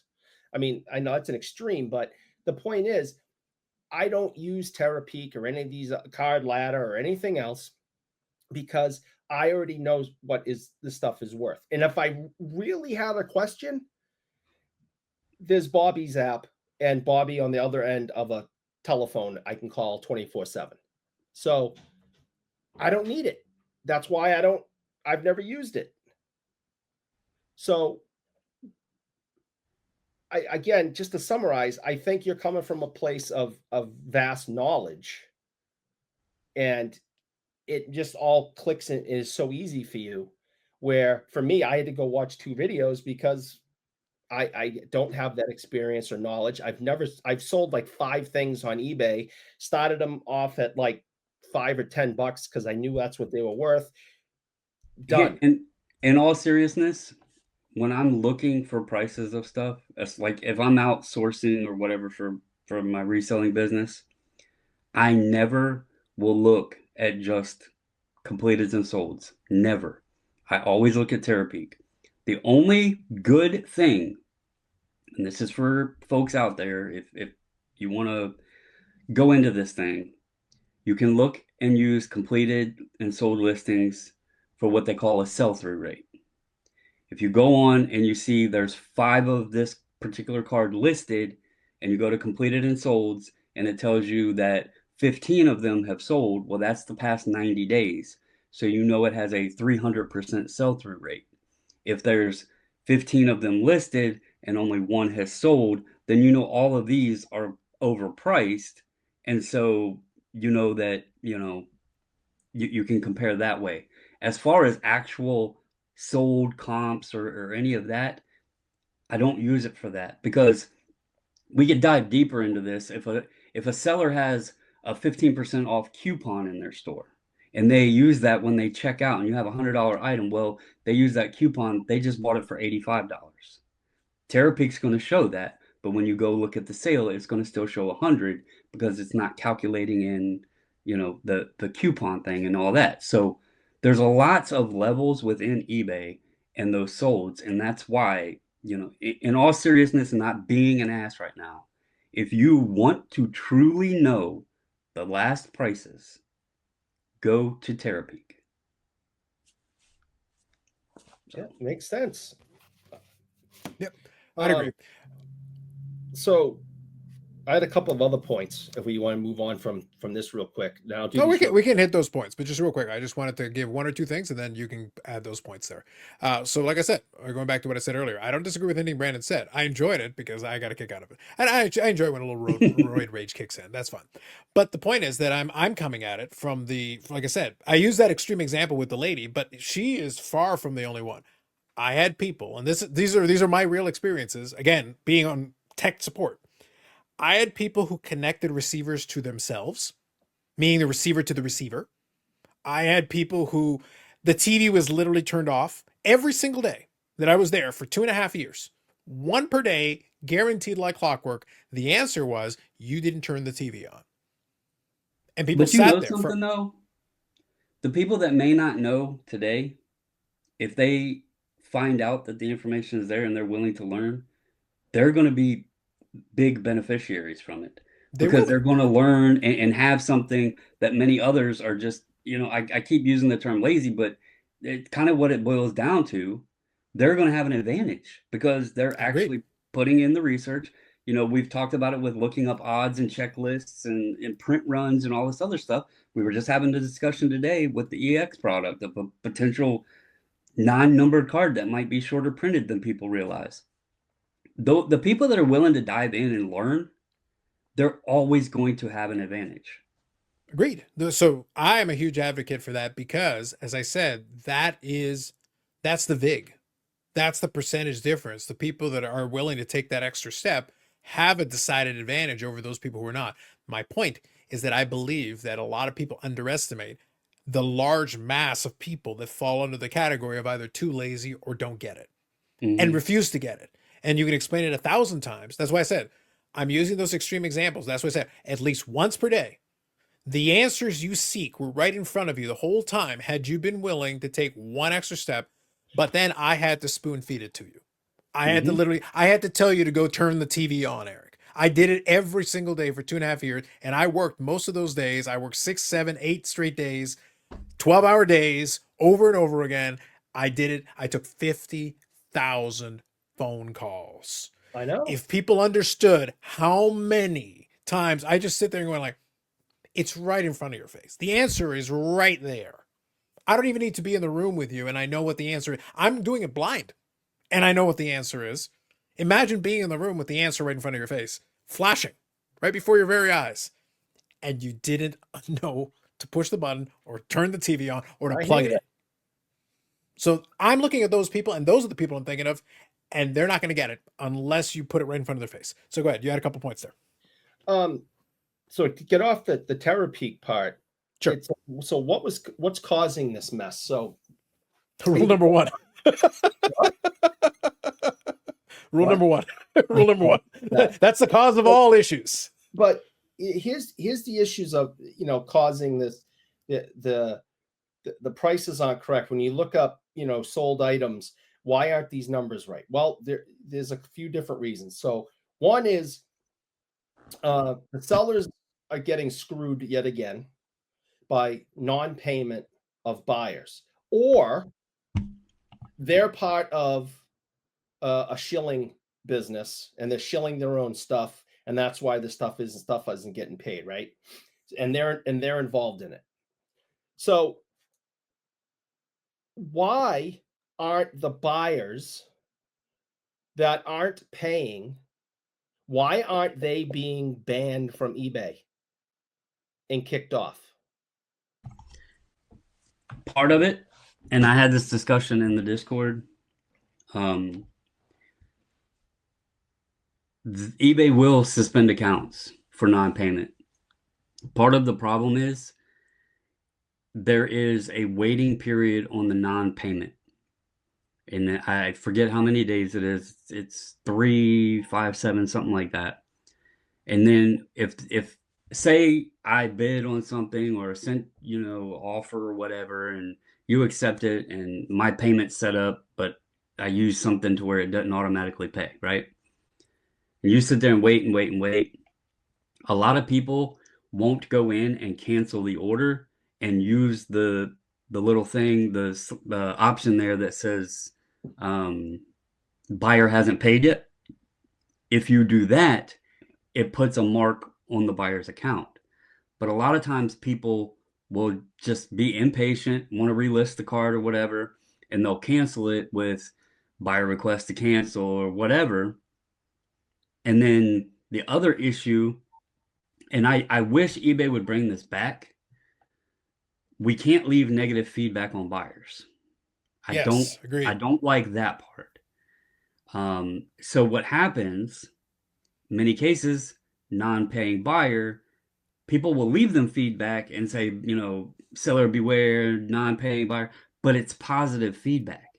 So right. Again, so no one's reading that. They're looking at the positive feedback number. No one goes in 100 things. Right. And they're leaving them feedback, but the only option is to leave a positive and then put a message in there. But Can't that's you leave not a neutral? doing anything. I thought you could still leave a neutral.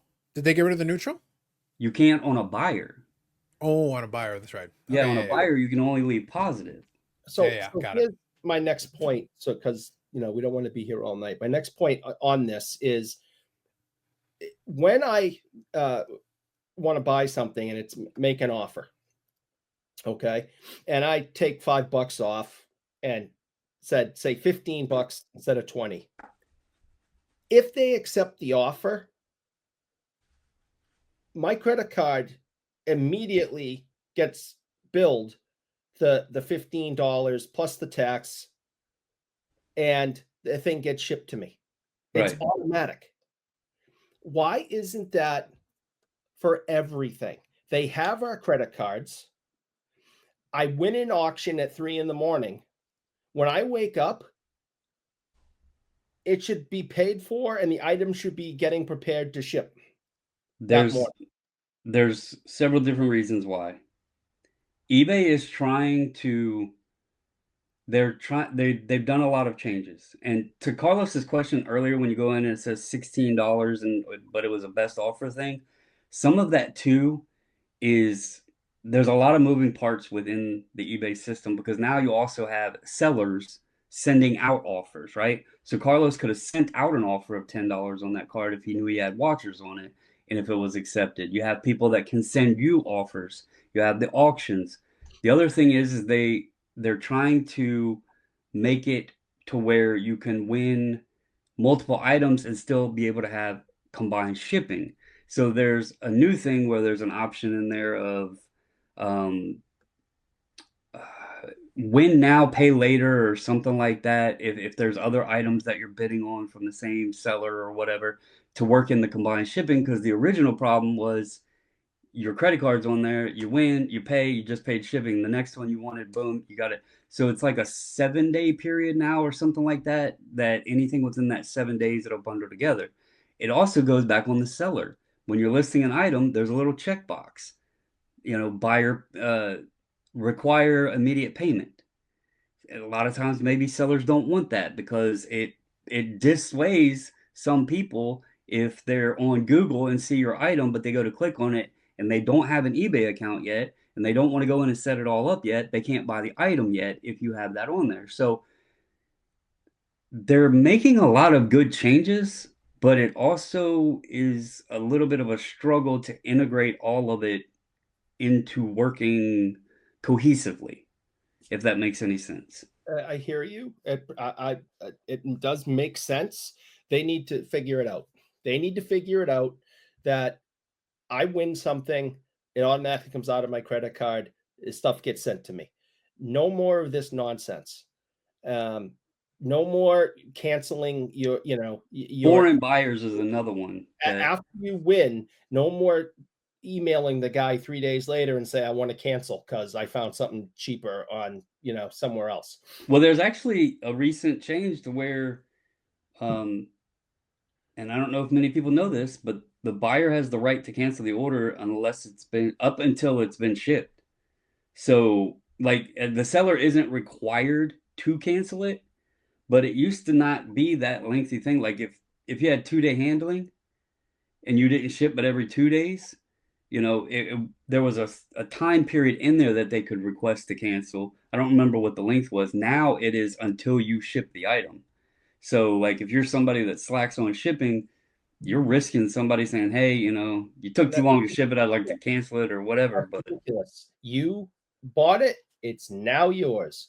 I want automatic payments. The stuff's getting shipped to you. This is your problem now.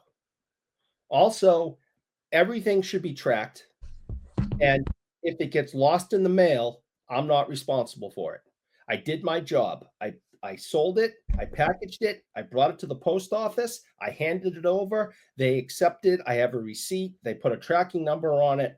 Bye-bye. Instead, the U.S. mail loses it. And after 2 weeks, the person's like, I want my money back. No, go talk to the post office. Well, you can problem. You have up to $100 insurance on like anything except for standard envelope, which you have $20 insurance coverage. So really, and that's a whole nother rabbit hole we could get into with the plain white envelope and all that. But if the item legitimately got lost and you just refund the buyer, you can take all of that and file a lost package claim and get your money back up to whatever the sell of the thing. The only thing that sucks is you lose the shipping cost because the insurance only covers the item value, like what the item was bought for. Right. So you lose your shipping, but and if I have to, get something from, Canada or, whatever, it's a big item. It's like 50 something, dollars. Yeah. I mean, I think everything should have tracking. And as soon as it is accepted by the post office, don't ask me for your money back. I'm not interested. It's not my problem. I will say it is tricky depending on the international thing. Now, the good news is that you can get discounted shipping. So I'll speak to it from the Canadian side of it, shipping to US. Generally speaking, I've stopped. I have to pull a few more, but for the most part, I've stopped with the lower priced items because it's just not worth it. It's not worth the hassle because I have to charge a pretty decent amount on shipping. And the reason for that is because I have to put tracking on it. The good news is that eBay does discount the shipping. I get a discount on it because they've got an option there that does have tracking on it. And that's the one I want to use because it reduces my amount of headaches infinitely. But that means my item needs to be enough to be worthwhile sending it because I don't have standard envelope. That is not an option here. On our side, Eric, if someone from Canada bought from you or Ireland, Australia, whatever, it's actually really nice now. You only have to get it to Chicago. It's eBay International Shipping Program. You ship it to Chicago.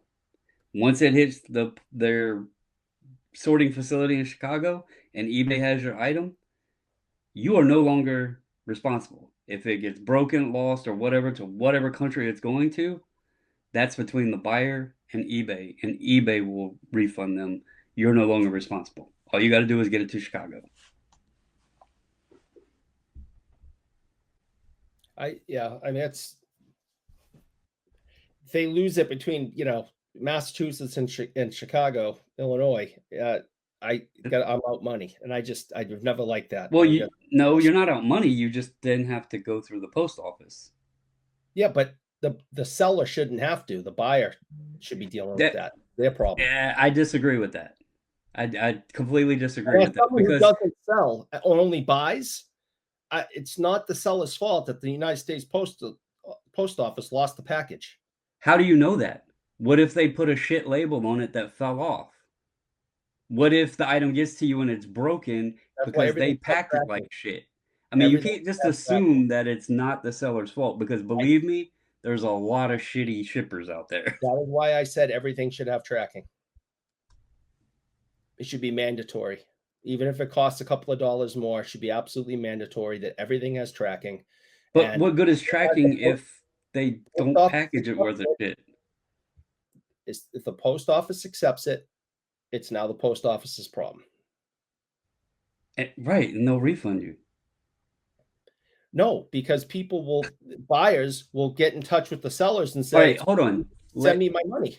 Let's remove ourselves from eBay, okay? You buy something from Amazon Yeah. and it gets lost. Do you not tell Amazon, hey, I didn't get my product? Well, I still believe in what I said, but Amazon is a multi-trillion-dollar company. It's the same damn I thing. know it. I don't have $1 trillion. I don't want to lose But money. you're still running a business. You're running a business. You're selling items to a buyer. I still Okay, stand I don't by. give a damn if you're a small eBay store or a multi-billion-dollar company. If It Amazon all proceeds the same. if Amazon has tracking on it and it disappeared in Texas through the United States Postal Service, Amazon should be able to tell me, call the United States Postal Service. No, Amazon will just refund you. Like, That's my point.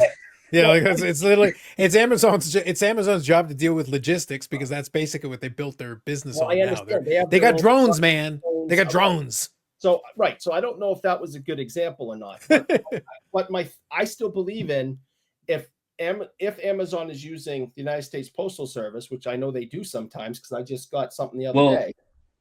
as a non-multi-trillion dollar company, but someone that sells thousands of items on eBay a year, I think it's the seller's responsibility.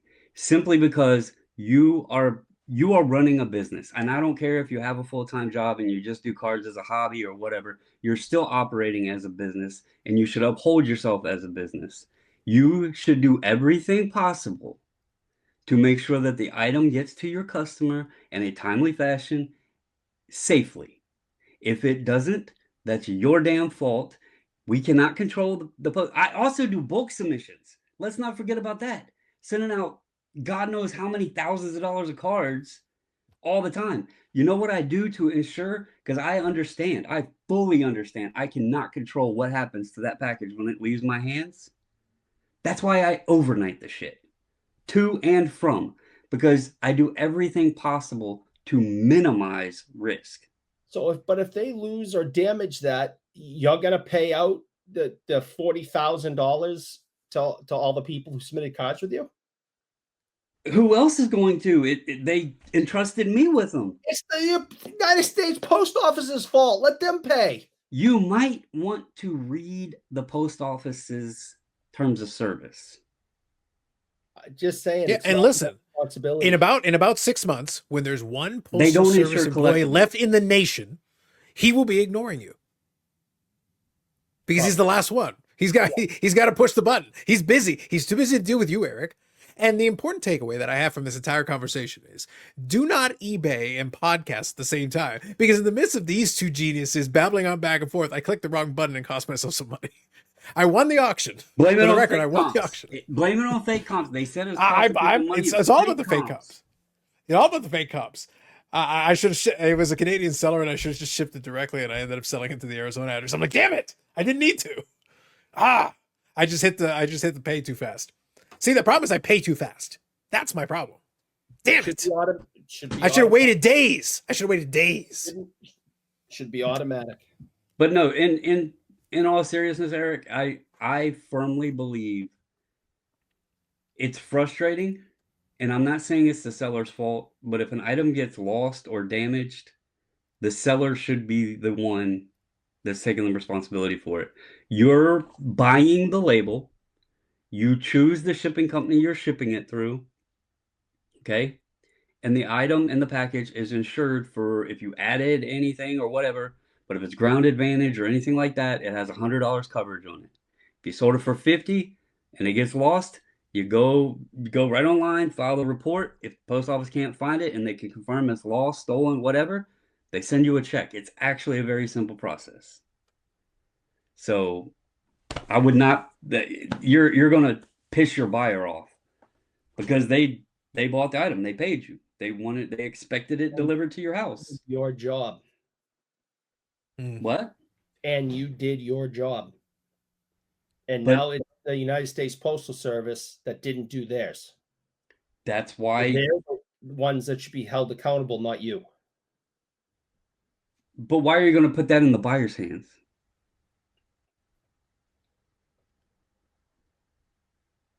That's just what I think should happen. And as someone who's only a buyer, that's how I feel.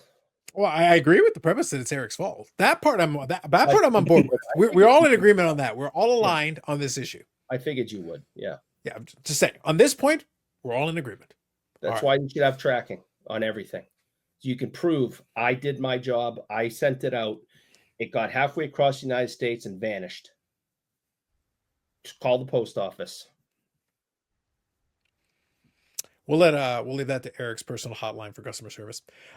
Now, since timing wise we're pretty good, I don't want to get into a big topic, but I think, given, like I said, what occurred here moments ago in the midst of this conversation, I think we can take a minute. Brandon, let's talk about EX2000. Let me have a little bit of fun, little lighthearted topic to finish. And in the topic of the EX2000, I'm not upset, Eric. I'm disappointed. Oh. Now, I got to be honest, I'm actually kind of upset because a second ago that misclip cost me a couple bucks. So I'm actually kind of upset about that. But it does pertain to EX2000 because, so see segue, it does pertain to EX2000 because the item that I purchased mere moments ago was an Essential Credentials Jake Ottinger card. And I got it for the princely sum of $9.50. Let me tell you, I paid a pretty penny. Whoo! Damn. Man. I know. But I paid an extra $3 shipping because I'm an idiot and I clicked the wrong thing because I was distracted by your foolishness.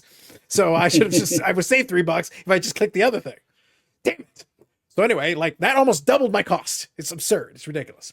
So EX2000, we were talking about that on the Friday and that. So the thing is, and I gave kind of a mini review. So real quick, I want to make sure I do this. I just want to talk on it just for a couple minutes because it pertains to kind of a greater topic on this. So let me touch on a couple of things because we talked about it on the Discord too. So we had a little fun with it. So I'm going to remove our friends at AMG because they do not need to be a party to this. AMG does not sanction this segment because now we must speak truths, Eric. We must speak the truths to the people. We got to speak truths. Okay. That'd be good. So, like I said a moment ago, I'm not upset. I'm just disappointed. And let me explain why. Okay. Conceptually, I get it. 96, 97 EX2000 was kind of an iconic set. If you go check out the basketballs, there was a Kobe Bryant rookie in there, or an iconic Jordan card. The Essential Credentials is one of the iconic parallels of the 90s. That's massive. Like, we're not joking here. This is no joke. There's some real, massive stuff here. Real big stuff. I have no moral objection to this. Couple of high-level points. I just want to touch on a couple of high-level points, and then I'll open it up to you guys, okay? I don't mind the concept of it. But we are going to the well for, vintage designs, iconic designs and all that. We do that too much as it is.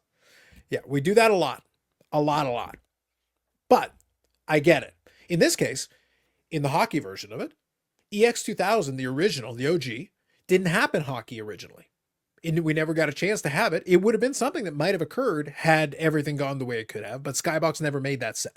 So it's a set that never was. It's a set that could have been, but never was. Same as the 97, 98 PMGs. Metal Universe existed in hockey, but they never got the PMGs, which I am thankful because I would not have wanted to chase a 97, 98 Medano green PMG because I would have been a pain in the ass. No, thank you. I'm good. You spared me that one, so I'm glad. The point is, it never happened.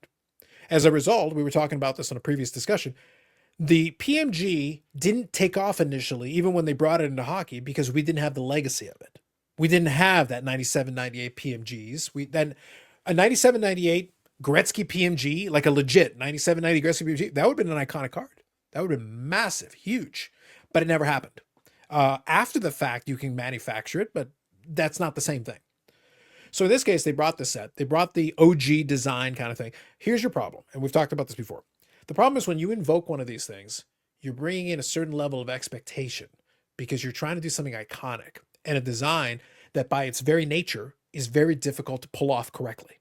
Like if you guys are not familiar with it, it's basically a sandwich of kind of plastic and cardboard, acetate, and then plastic and cardboard with a die cut, with the acetate that shows the sky in it. It's actually very difficult to execute, Eric. So I'm giving points because you're trying to do something that's high level of difficulty. And this is just for the base card, let alone some of the inserts and some of the parallels.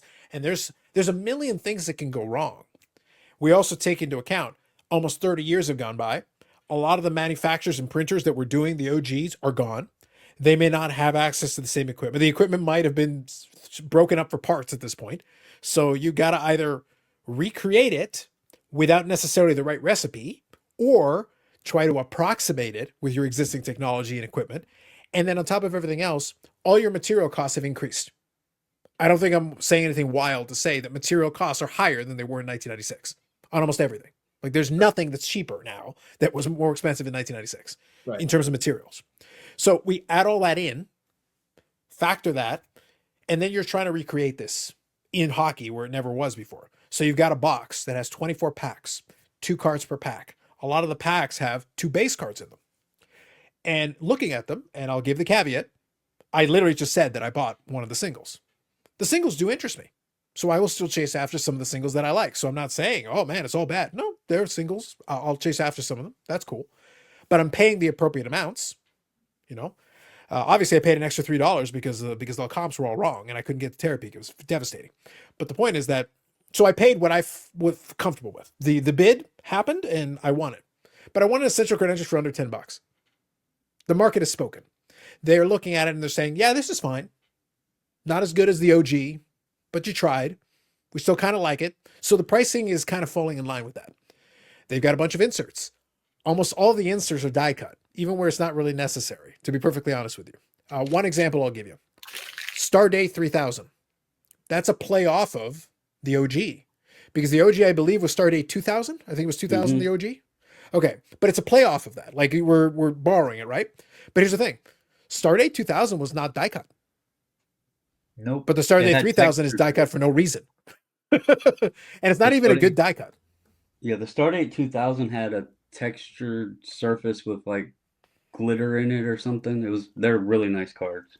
Yeah, and they have a parallel of it that mimics that a little bit. So there is not like they're completely ignoring it, but I just want to show you a picture here, just an example, just so as we're talking, I can give examples here just to kind of, I mean, like I said, I want to give a little high level on a couple of things, and then I want you guys to chime in.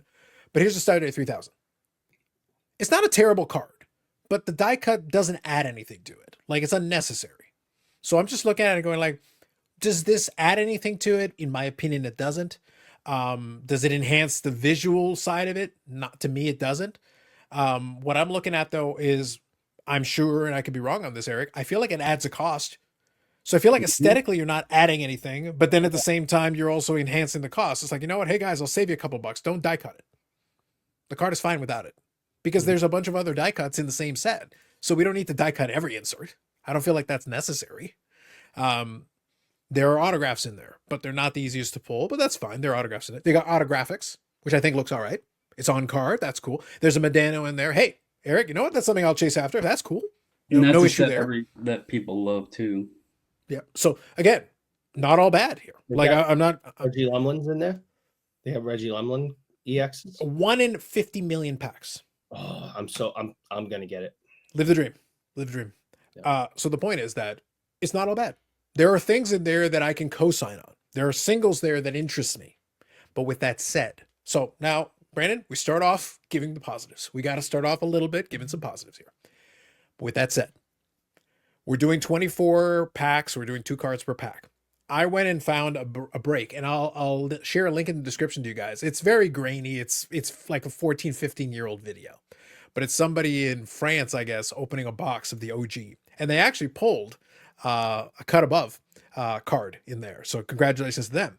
But the point is that by seeing this break, you actually get a chance to see how the original looked coming out of the packs.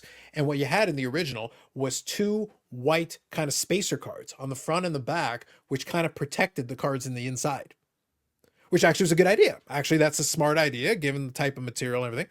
What I'm seeing when I'm watching breaks is I'm seeing cards that are getting damaged kind of on the edges and kind of on the bottom, and they're getting lifted and all that because there's no protection.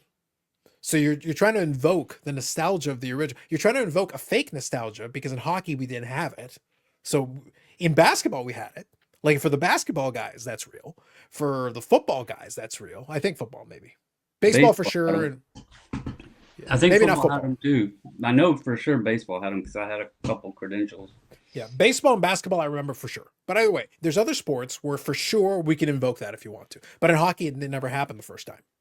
And also, we don't have a cut above on this one. So, like, we're missing out on one of the iconic inserts that we didn't have in here that we put elsewhere, but we didn't put it here. So, I get it. But then I look at the price point on the boxes and I'm like, And this has been kind of a reoccurring issue. Price point to, ROI, which by the way, ROI shouldn't be everything, but it is part of the equation. But then we're also invoking nostalgia, but then at the same time, we're not completely faithful to the original because I just told you guys that the original, there was two little, spacers inside of every single pack, which we don't have in the new version. So we're not completely getting it right. There's these little things that are just a little bit off. But then at the same time, we brought it into 2025 pricing. And it's kind of like, So like I said, I'm not mad. I'm disappointed. Thoughts? I'll let Eric go first.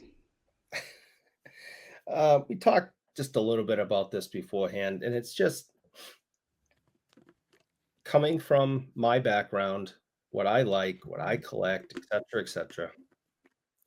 I have a really hard time justifying and understanding the costs of modern day products.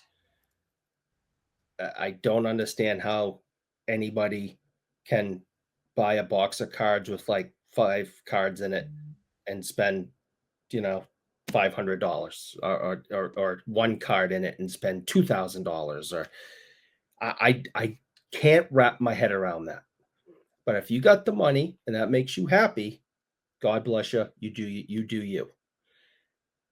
But I keep hearing over and over and over and over again that these products are coming out in all the different sports from all the different card companies, and the prices get higher and higher and higher, and people are more and more and more disappointed, and they complain and they bitch and they complain and they bitch, and the next product comes out and they run to the store and they buy it, and then they complain and they bitch.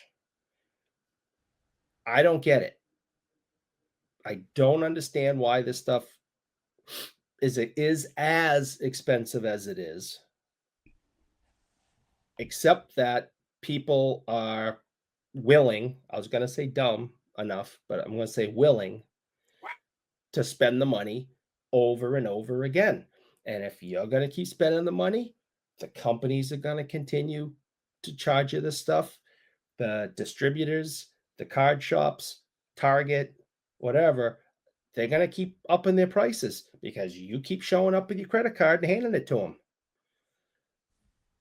I can't wrap my head around giving someone hundreds of dollars. They give me a box that I don't know what's in it, and it has 1 to 5 cards in it. I can't wrap my head around that. I personally can't do it. So to hear yet again that you or whoever else is disappointed in what comes out of that box doesn't shock me that is what people say. It's, why did you fall for it again? So, but if you've got shitloads of money and this makes you happy, do your thing. You go, girl. Listen, I'm gonna hide the invoices because unfortunately I don't get to open boxes. I don't have Eric like button money. I'm trying to get some Eric like button money because maybe then, you know what, Brandon? In that case, cases, plural cases, all the cases. We're going to Yeah. pull all the cards. The point is that my disappointment is not from the box buyer's perspective because I'm not buying a box. I saw what we had. Like all I had to do was look at the ratios, and I go, probably not. So I look at it and go, it doesn't make sense. As a singles buyer, it's fine. But my disappointment isn't just on the value proposition. My disappointment was you're invoking a classic 90s design. And this is kind of why I wanted to bring Brandon into this as well. We're invoking something. And this is very important. And maybe I'll encapsulate it this way. I get what you're trying to do. And I appreciate that you're giving an homage to a classic set and you're trying to do this thing. But I said in my preamble, I understand that this kind of set would be more difficult to make. I understand that potentially it's more expensive to make, substantially probably, than it would have been back then.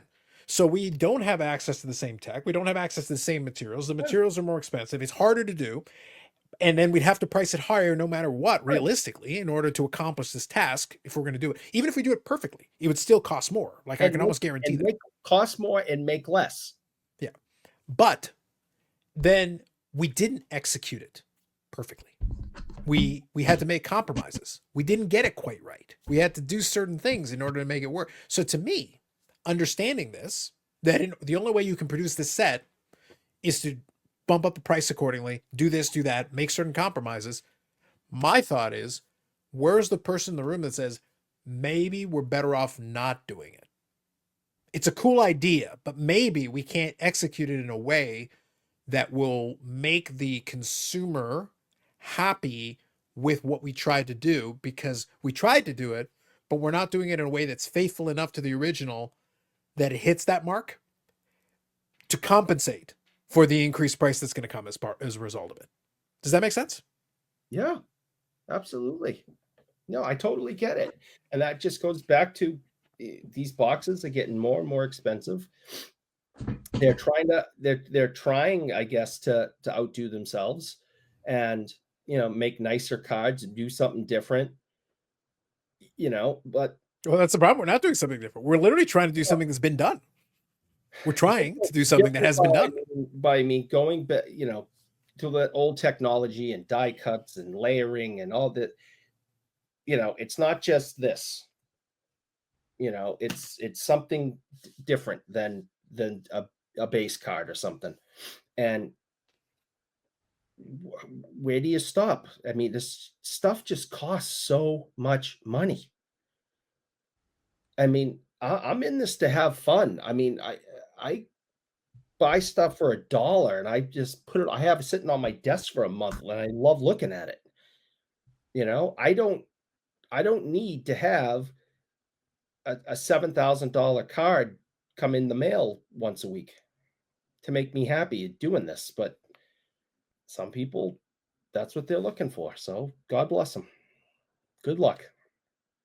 So I'm going to fall into the camp of disappointed as well. And I think that's the best word to sum the product up.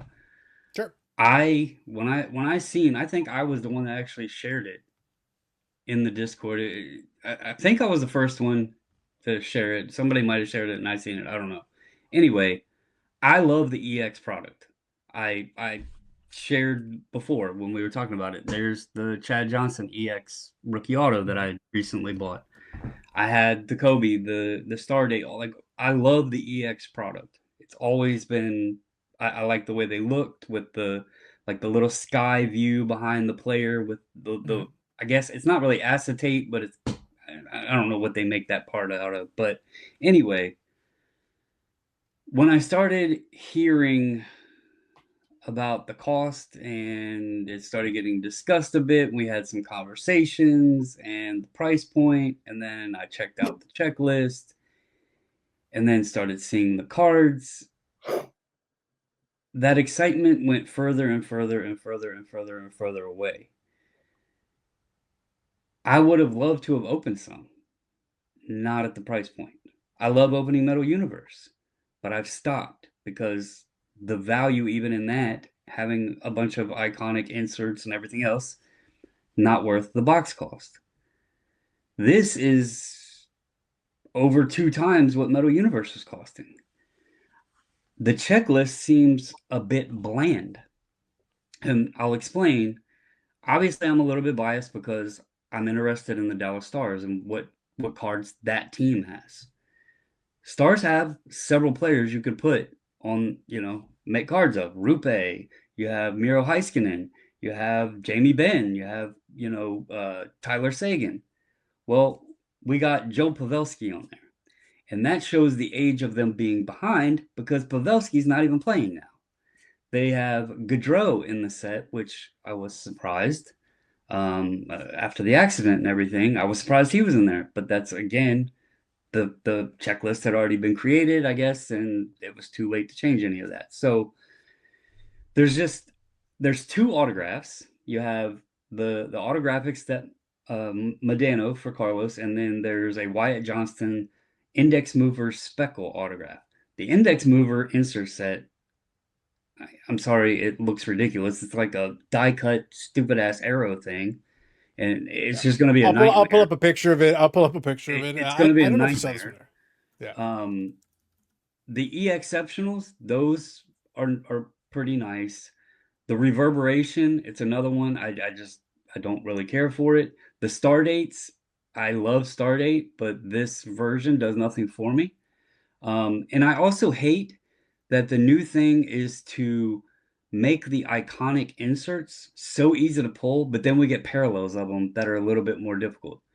Like, I don't like that, and I know that the argument's going to be, well, people want hits, and we got to find a way to fill the boxes with hits or whatever, but it just feels like you could do it in a different way. You know what the inserts that have withheld from the 90s as iconic, make those a bit more difficult and fill it in with something like an index mover, right? I just think that there's ways around it. 300 bucks or whatever it is a box, I just don't see that. Like, and I'll share because I had this on my watch list. So real quick, I just want to share it just on the screen there. So that's the index movers, Eric. Yeah. So here's my issue. Real quick, just summarizing a lot of what we've been talking about. I don't even have a problem with you deciding to try the concept, but remember something. A lot of the other inserts that we've already talked about are also die cut. So at a certain point, there's die cut overkill, number one. But number two, this index mover is multiple per box. This is a fairly common insert in there. But Eric, how are you not? You have to be extremely careful not to damage about 5 corners. Like there's corners on top, there's corners on bottom. So you take this card, and even if you want to put in a penny sleeve, you have to be extremely careful. Move carefully, move cautiously, so as not to damage it. So you've created a card, Eric, that is kind of a death trap for me to not damage it, even if I'm not trying to. Why would you do this to me? This is not a good experience. This is actually very annoying. Don't do this. Well, I get that you're trying something. I get it's an arrow, but it's actually really annoying, Eric. I don't want to hold this in my hand and try to make this work. And we had this, by the way, in AEW Metal Universe. We had this because one of them was a t-shirt thing. And it was like shaped like a t-shirt. And I remember the misery of trying to put these in penny sleeves without damaging the bottom, because when you're trying to put it in part way and then there's another cut here and you could accidentally damage. At the end of the day, they're not super valuable cards. So it's not like you're worrying about damaging this very expensive card. But there are autograph versions of these, which have the same die cut. Those have a little bit more value. So you have to be extremely careful with those. These are practical considerations, Brandon. I'm not being mean for the sake of being mean. These are practical things. As a collector, I might want to take care of my autograph card that I just pulled. That's a nice pull. And I want to carefully put it in something where it's safe.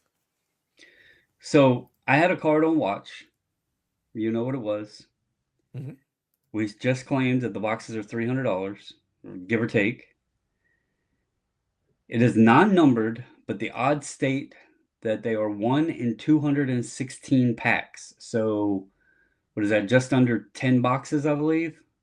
Something like that. 20. Each box is 24 packs. Yeah. So 216 packs. Connor Bedard. So all access credentials. Knowing the box prices, what do you think that card sold for, given the long odds of it? Oh, that's true. We got the completion of it, right? Yeah, it ended. All right, so yep. I'm not going to cheat. I'm not going to go to Terapeak. That's like 2 button clicks away. I'm not going to cheat. Hold on. All right, so this is a 1 in, I want to say 9 box. I think the number is 9 boxes. So it's 1 in 9 box. They're 1 in 216 for rookies.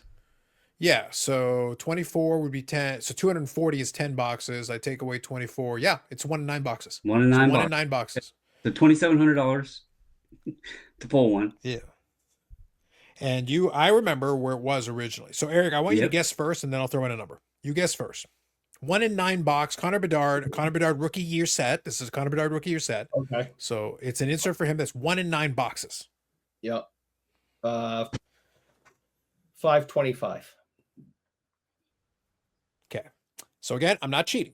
I haven't touched Terapeak or anything. It seemed to be moving slowly. I'm going to say 287. You're both too high. Still 287 is too high? Ooh. Yep.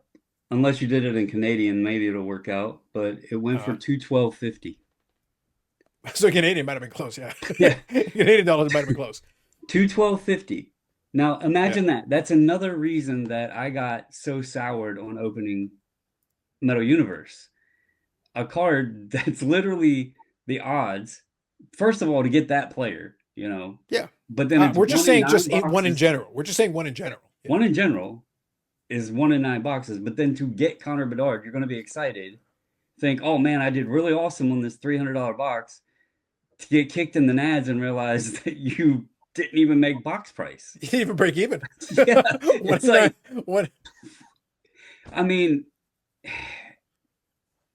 I don't know what we do about this. Like it's kind of crazy to think that way. I mean, I don't know. I'm in the singles camp, and it sucks because I liked opening boxes.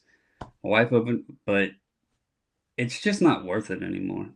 Let others, spend the 300 to get an awesome hit and lose money on the box, and I'll pick up the ones I want. I'm disappointed with the checklist. I mean, there's a card that I'm hopefully can win tonight. And then outside of that, there's maybe 2-3 others that I'll look for in the set. I was excited about this set coming out, but I'm glad that I'm not going to be spending the money on it outside of singles. So let me ask one more question, then we'll wind her down on this. I kind of played into it and I asked it kind of earlier, but I'll kind of reiterate it here and kind of pose it again. But I want to ask. So we've outlined some of the criticisms that we have with it. And again, this is meant in the spirit of, again, not angry, just disappointed. It's meant in the spirit of it could have been more. It would have been nice. It could have been more. It could have been different. It could have been something else. That would have been nice. It would have been, I don't mind invoking some of these 90s. 90s is my wheelhouse. So I appreciate the idea of invoking some of those. Go ahead. Real quick. I wanted to mention when I brought up the Bedard price. Yep. In fairness to Upper Deck, they probably had costs filled in on productivity, right? We hear it all the time, stuff's costing more to make and everything. And you do have Bedard in there. But I think this is a perfect example of the manufacturing being so far behind.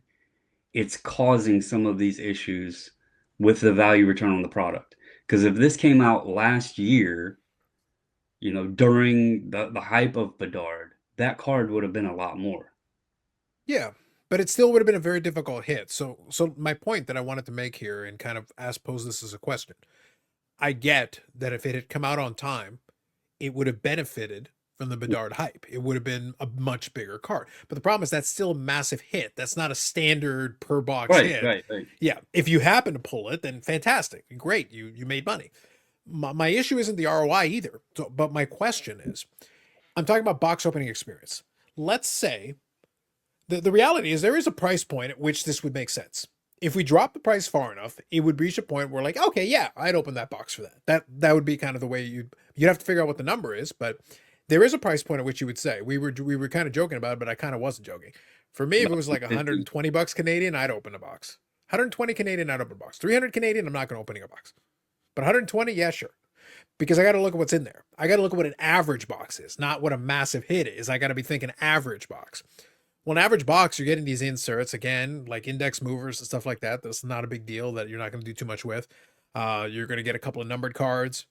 Maybe you get an essential credentials or one of the other credentials and stuff like that. That's great.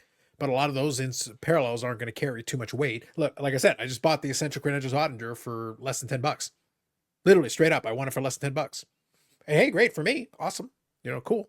And I bought the out of 50 for less than $30. So it's like, or $30 and change. I think it was 35. But the point is that's the out of 50, which is the elevated version, whatever. So that's fine. I can live with that. That's cool. So I'm less than $50, Eric, and I'm into the out of 99 and the out of 50 for one of the players that I wanted to get a couple of cards of. That's not terrible. Again, it's a $300 box. So I can pretty much get all the singles I want for less than the price of a box is the point here. Oh yeah. The Medano autographics will probably cost me a little bit, but that's okay. It's one card, and it's the player that I collect, obviously my favorite player, so that's cool. I can live with that. That's okay. My point, though, is that because we're acknowledging that there is the increased cost, and we're acknowledging the ROI is going to be tough to maintain, we just outlined why. I understood that they were gung-ho about doing it, Brandon, but my question is, at a certain point, if you know that these factors are going to cause you to have to put at a certain price point realistically in order to fit whatever you're trying to do, isn't there somebody in there that's got to be like, this is probably not going to work out the way we want it to. We may actually damage ourselves or our brand releasing this product that probably shouldn't have gotten out of the idea stage. Or shouldn't there have been somebody who said like, hey, you know what? Maybe we shouldn't. Just because we can, maybe we shouldn't. Or your dealers. Because what happens if they pay this price and then they can't get rid of the product? Yeah. My thought, honestly, and I threw this out there in the Discord, my thought is I think some of the inserts have merit. I think some of the ideas have merit, but they might have been well served to be thrown into another set to enhance the value of the other set. As opposed to being a standalone set and trying to carry its own weight as a standalone. Imagine if you had taken like 50 cards, the base cards, which are nicer than the average base card, even still. Regardless, we'll acknowledge they're nicer than the average base card. What if that had been inserted into another product as something that people could chase, give them the essential credential version, and maybe a one-of-one, and a couple of these inserts, and there you go. Throw in the autographics and something else as an add-in to another set to make that set better, as opposed to trying to do a standalone and maybe not quite getting there. Yeah, I mean, I can't speak on. I like the product. I just don't like the execution. Like, yeah, that's where my hang up is. Like, and I don't know where the balance is because again, we're acknowledging costs are more, but and I think we have to if we're going to be fair. Producing. And I don't even mean just the value return from it. It's not producing, like, to be honest with you, we just said there's 2 cards per pack. Yeah. Like, that's not even a fun box opening. It's 48 cards. I mean, that's not a lot. So look, we made the joke. You asked the question if there was retail, and I said, how would you make retail? It's 48 cards with a hobby box. A blaster would be one pack. I wasn't sure if they were going to do a retail iteration because they do it with Metal Universe, but there's not enough cards there to start. Yeah, it wouldn't. It would be like 2 packs of 3 cards. No, I mean I don't know the answer to this. I guess I applaud the attempt, but the execution failed. Is the best way. I mean, I don't want to dive into too nitpicky, but even the way that they outlined, I joked and said it looked like somebody used Microsoft Paint to erase around the players because it's just so shoddy looking compared to the ones that were made in 1996. You would think, 30 years later, we'd have much better technology to do this, but I guess not. The net assets, that's a cool insert. Used to be anyway. It was a basketball insert, but again, it's just a rectangular with a little bit of die cut to it. I mean, I don't know. I also don't want to just continue like critiquing, but I really was excited for this product, and it was just like a letdown, unfortunately. So, but I'll go back to the singles bin. So yep, no, that's fair. Like I said, bottom line is we just wanted to talk through it a little bit because, like I said, it was a topic of discussion. And I got 5 minutes left on this auction, so we'll see if I win it. All right, but it was a topic of discussion, Eric. We were going back and forth on it on the Discord, and again, the tone wasn't meant to be mean because I like to be mean sometimes. Yeah, a little bit. Yeah. Well, based on that though, Do you think I'm being mean here? Am I trying to be intentionally mean and vindictive on this set? I'm a 90s guy. I would love for this to have been executed brilliantly. I would love for it to have been, hey, you nailed it. You tried to do the thing and you nailed it. I would love to tell you that. It would make me very happy to tell you that. And then I would still chase after the singles and I'd pay a little more because, hey, you nailed it. That isn't what happened here. And I would love to tell you that I didn't see that coming, but I feel like we could have seen that coming a mile away because right now the track record is indicating that that's what's happening with this. And I almost feel like maybe you should tread very carefully when you decide to delve into those nostalgic waters, when we can pull up the reference material and see this is what it looks like when it was done correctly, and this is what you're giving me. You lose by comparison here, because in hockey it didn't happen, so you don't have that comparison point. But if I go grab one of the basketball singles, Eric, I can see exactly what it should look like. Right. Why would you invoke that? Yeah. No, Unless you can nail it, unless you stick the landing, unless you hit it exactly and you nail it perfectly, then hey, go for it. Then do a victory lap because you did it. But you better make sure you nail it, because if you don't, we have the references. We can look it up and go like, well, this is what it looked like before. Well, maybe it's, instead of a copy, maybe it's more of an homage. Very homagey. You know, I think I made this reference, Brandon. And I don't remember. You remember? Are you familiar with Tenacious D? The band, yeah. Yeah, the band. Yeah. This wasn't the greatest set in the world. This was just a tribute. This is just a trip. This is just a tribute. You tried, man. You tried. I'll give you that. You tried. Unfortunately, at that box price, it hurts when you tried. So yeah, that's why we wanted to have a conversation. We left AMG out of this. AMG, the opinions expressed are those of Bougie Eric, Brandon Bobbles and Ball Cards, and Dr. Carlos, and no one else. No, I mean, in all fairness, we both just said, you know, we are looking to buy singles from it. It's just, it's not a product that I could see, like, with, especially with what I would be going after. And prices I'm seeing on what the singles are going for, I don't even know if I would buy a box at 50%, like at 150, just because I don't want to chase, like there's nothing there for me to chase outside of like the guys that I collect. And I think, again, it falls short with the Bedard hysteria dropping down. I think that took some of the, you know, the helium out of the balloon. And